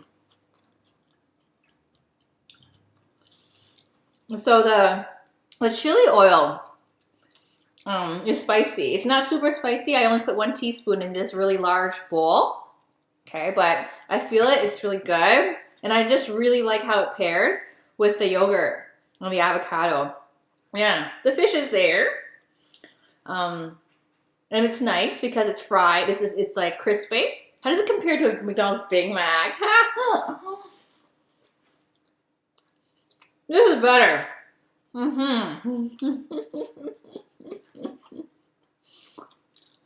The sauce is really good. There's pineapple in it, cilantro, onion, tomato, and lime. So lots of flavors. Yeah. I mean, if you want to, you can try combining the ideas. You can get a Big Mac meat patty, cut it up into strips, and put it in the taco. Big Mac actually has a secret McDonald's sauce, which is actually Thousand Island dressing, or comparable to Thousand Island dressing. You could do that too, because that would give you that creamy texture that the avocado and yogurt have. I wouldn't put too much of that though. And you can probably do a Big Mac taco. Mmm. Mmm.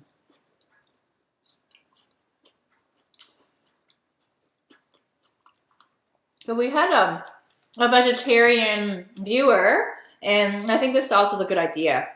It's vegetarian. It's also non-dairy, and it could easily go with other ingredients. And go with like mushroom,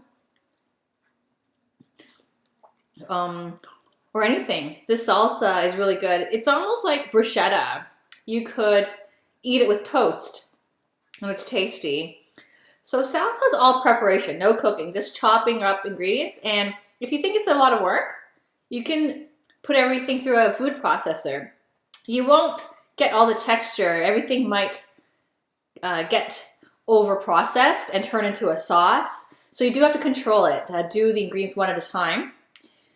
or rather than putting it in a food processor, use a chopper so you can control the texture. So the dairy is the yogurt. That's really tasty.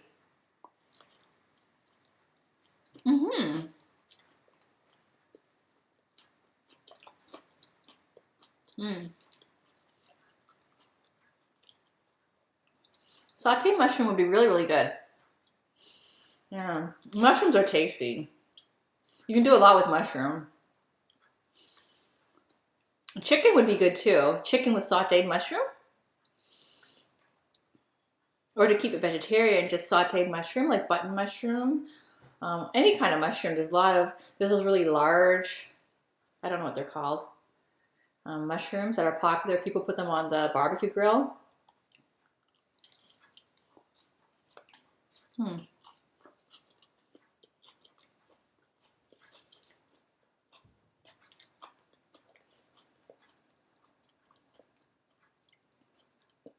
Okay, 2 more bites. I don't have to actually finish this in front of you.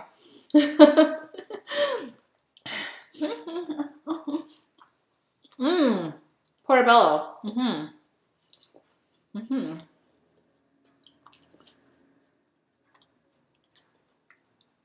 Hi, Blue Bite. This is our Cook for Fun Lovers Bridge.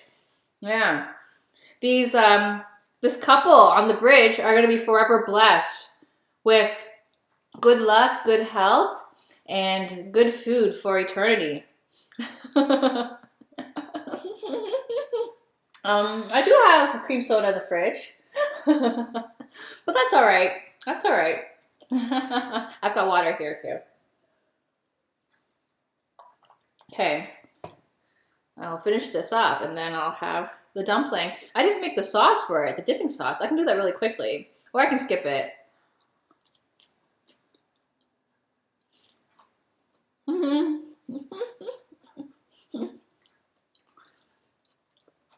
It wasn't intentional. Ideas, feedback from the channel turned out, and yeah, it always happens. It's a trend.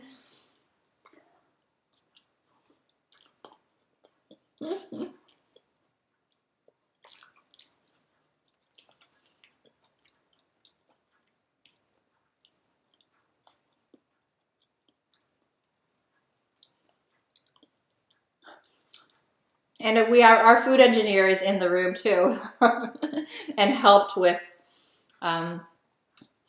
designing it. It was actually supposed to be a train, and the dumplings on the side were supposed to be wheels, but it looks like more like a bridge. So it's a bridge. And this is a tree, and the lovers are on the bridge.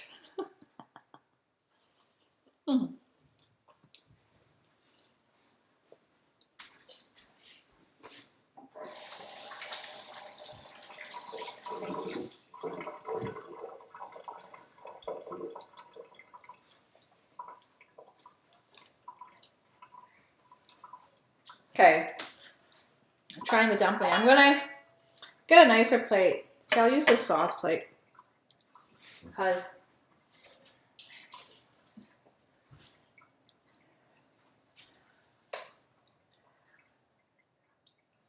okay, got a couple of dumplings here. Move this aside.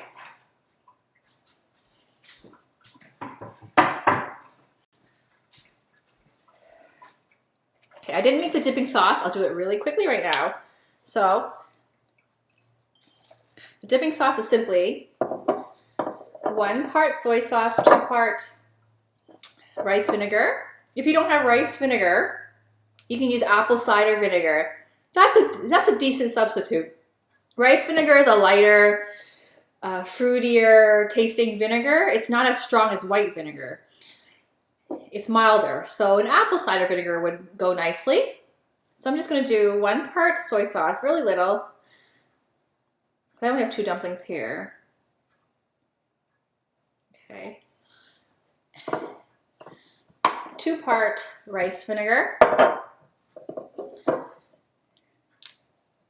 If you really don't have apple cider vinegar, I guess you could try some white vinegar, but use really little. Or you can even squeeze a lime.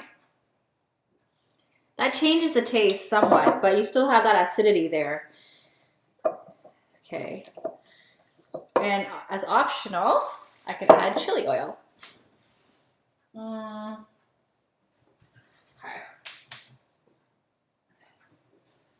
I have the same chili oil bottled differently. This one is the oil without the paste. Okay. Great. Oh, you can't see. Okay, let me move things. I think it would, but I'm just following this recipe. I could add a bit of sugar to it. Let me give it a try. Well, the rice vinegar is a bit sweet. I can smell the fragrance. But let me try. Yeah, these are cold. These were made a long time ago. Oh, I'm gonna drip. Okay, so these are our pork and cabbage dumplings. Mmm. Hmm. They're very good. It's got a really light taste. The Napa cabbage is a very plain cabbage. Not very strong. The pork is nice though. And it was only seasoned with a little bit of ginger, garlic, and white pepper. But it's the sauce. It's very good. The rice vinegar with the soy sauce and the chili oil. It's very nice. I like the sauce. It's really good.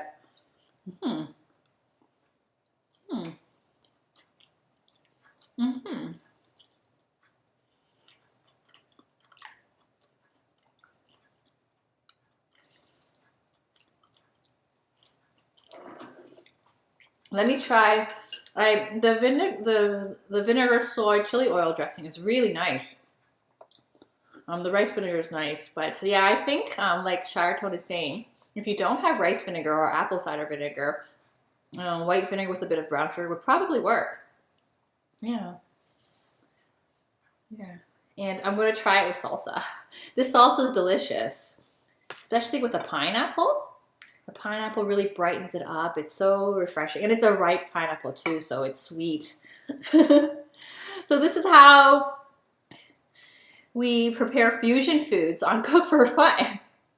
We've got our Mexican salsa with our Asian dumpling. Yeah. Oh, like a piece of cilantro flew into the dipping sauce.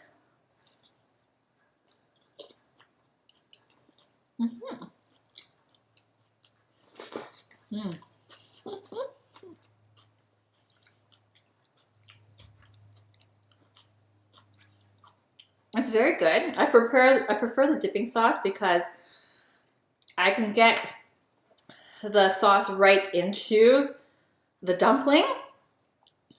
Or like that. I feel like with the salsa, I have to eat it. It's not really for dipping. It's for eating, so. But it's very good.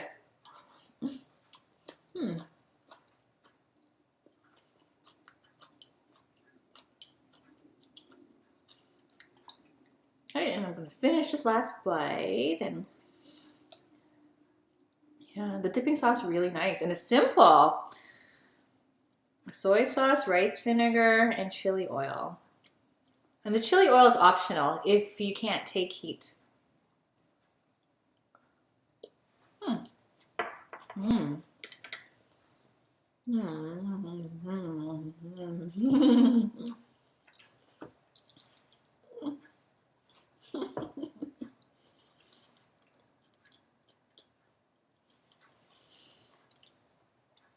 Okay. So let me know if you have any questions about today's stream or in general, and let me know what requests you might have for future streams. I do take note of them. We did note that there were some suggestions earlier, and we also go back and go look at the chat and write down some notes and do some research. So let us know, and keep monitoring our channel page for updates. And we always try to post information in advance of our shows. What's your question? Thank you for posting.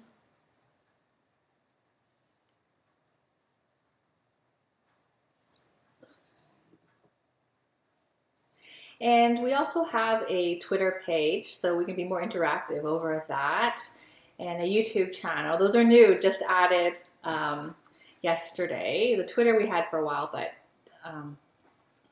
yeah, we just started 3 weeks ago, so a lot of things are coming together, including our audio check for today, which we'll figure out what happened today. Notice all the background noises affect the quality of the stream. Like the knife sounds extra loud than in person, and so does a fan. I haven't done any salmon recipes, and another request came too by Death Vader. So the next time we get salmon, we will post it. Every time we get something, we think of how we can make it into a feature for our stream. We tend to buy items that are seasonal, the things that are in our flyer, we buy in bulk. So yesterday, my husband came home with a tilapia fish. And so that was the inspiration for fish taco. The food has got to be seasonal, and we'll decide based on that. So we will do salmon at some point. We got that request already, so we'll do something salmon, and that's something for me to research on too. Yeah, salmon can't be overcooked. Have to combine it with the right flavors to remove the fishy smell and the taste. Yeah, I like tartare, but I'm not gonna do raw salmon. Just because I'm worried. Oh, ceviche. Maybe we'll do. I like ceviche. That's raw, but I'll think of it. I might do salmon 2 ways. I might do a cooked salmon and leave some aside to do a ceviche. Ceviche is nice. It's a raw fish in lemon juice and a lot of the salsa ingredients, and the fish cooks in the acidity of the lemon. I don't really understand how that works, but it's supposed to be safe to eat because of that. Snowball fight. Sure.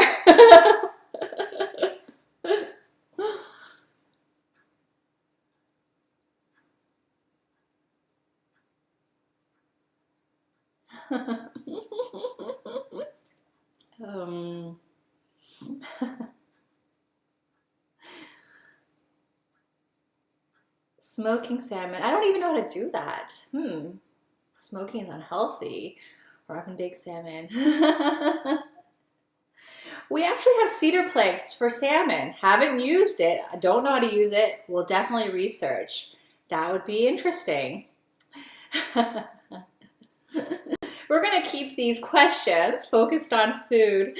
I'm new to this internet sharing. Like, my kitchen looks amazing. It is new.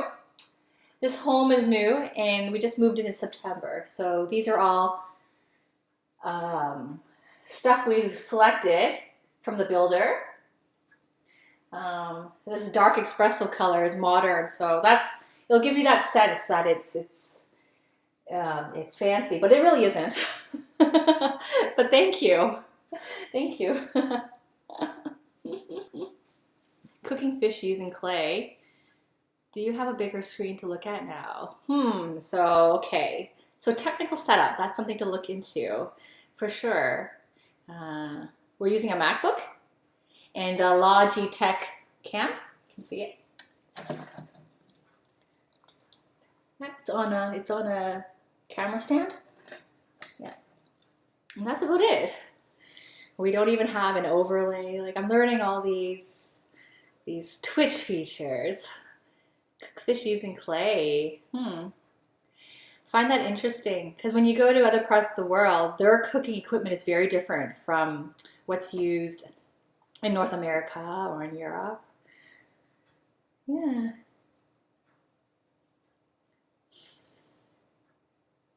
Oh, the bigger screen. Okay, the moderator sent me a text. So the reason I don't lean in anymore is that we have this setup from streamlabs.com that allows us to have a separate panel for chat, and the font is big. It's probably like size 20, so I don't have to lean in. So my screen isn't bigger, but the chat thread is bigger. So I don't have to move to see. I don't have to do this like weird motion anymore. And that's helped a lot. Probably saves time, and I can just look up and answer your question and keep the stream going. Very funny. Last question. So you can ask more, but I'm referring to the latest question. I did have pink highlights when I was in university. I had pink highlights, and I would do this braid, and the pink would blend with the black, and it would really stand out. I copied my brother. My brother had blue highlights, and he had highlights, so I did pink. But I'm afraid those days are over. In the summer, my hair will naturally turn browner. And yes, my hair is up. Sorry about that. Okay. It is 2:58 Eastern Standard Time, almost 3 p.m. I'm sure it's very late for you guys. I really appreciate your participation and your support of the stream. It makes it a lot of fun. Oh, one more request. Someone did mention the globe. So I'm going to bring out the globe, and we're going to go around the map to see where people in this chat room are sharing from. So 1 more second.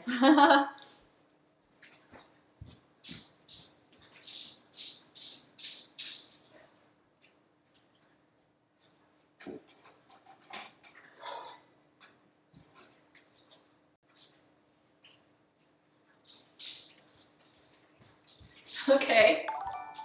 Thanks so much for the follow, Sam Mild X. Let us know where you're tuning in from. You joined at a perfect time. We're going to take a tour of the globe to see how all of you ended up in this kitchen. Or okay. I'm going to start with places far from me. We had, and I appreciate some viewers might not be in the room anymore, but that's okay. I know everyone's got their schedule. They have to come, they have to go. So we had a viewer from Japan, a viewer who is Swiss, from Switzerland, living in Japan, and I can't. Why can't I find it? Okay. Yeah. Okay. So we got Japan. So we had someone from Switzerland and Japan. We had someone whose username was in Chinese characters and wrote to us in Chinese, and our moderator translates. So I think that person, and that person's username, the first 2 characters denoted a region in China called Zhongshan. So Zhongshan is in southern China, close to my roots. So we had someone from Japan. Oh, you're blocked. Sorry about that. Okay. It's not that close. Okay. Hold it up to the other cam. Okay. Fine. Or you know what? I can come right up next to you guys. But you might not see me. Okay. Okay. You can't see me now. Okay. So we had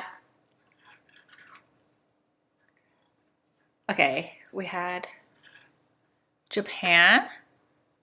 Oh, the camera's right there. Okay, this way? Okay, that's better. Okay, Japan. Zhongshan, China. Don't know if the cities will be written on, but it would be in this region of China over here. It's southern China. Then moving over to Europe, we had Belarus. Belarus. Belarus.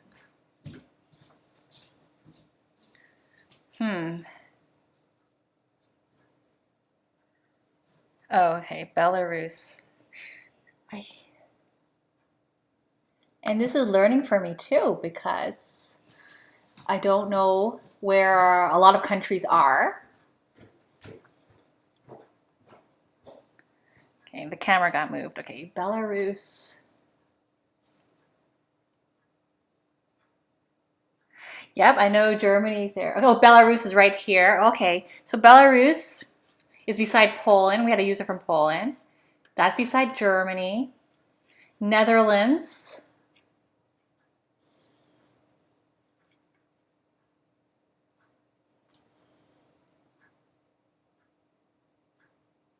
Oh, Netherlands is right there beside Germany.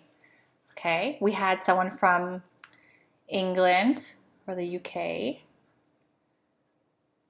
Right there. So quite a few people from this region over here. Did I miss anything? I had Poland. Oh, did we have? We have Poland, Sweden too. Sweden.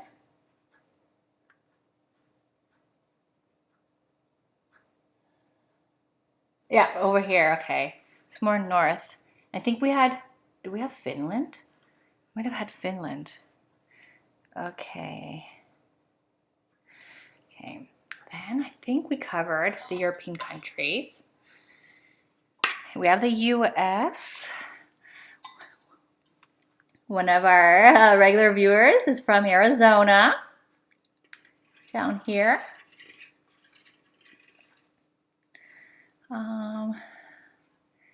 And Canada, Toronto, we're here. We had another Canadian user, but not sure which area of Canada. Right.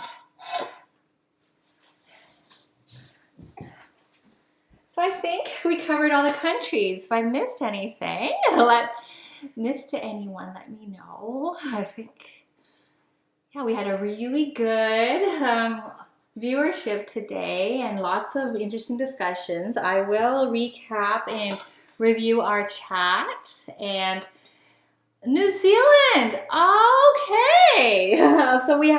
So this is in a different hemisphere from a lot of us. New Zealand's closer to Asia. New Zealand is... So New Zealand, this is Australia. New Zealand's here. Yeah, different hemisphere from where I'm in. Awesome. And Chopper is Canadian. Alberta. Okay, let's go back to Canada. Okay. Is it too close to you guys? Okay, Alberta. Right here. Right here. Awesome. Very good.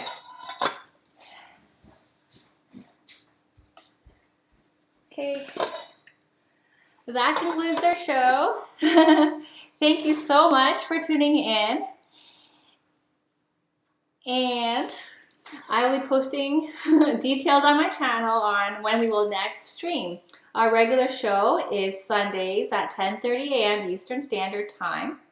But we often have more shows because we get inspired very easily, and we'll always provide advance notice on our channel regarding these extra shows. So thank you very much, and have yourself a lovely weekend. Take care. Bye.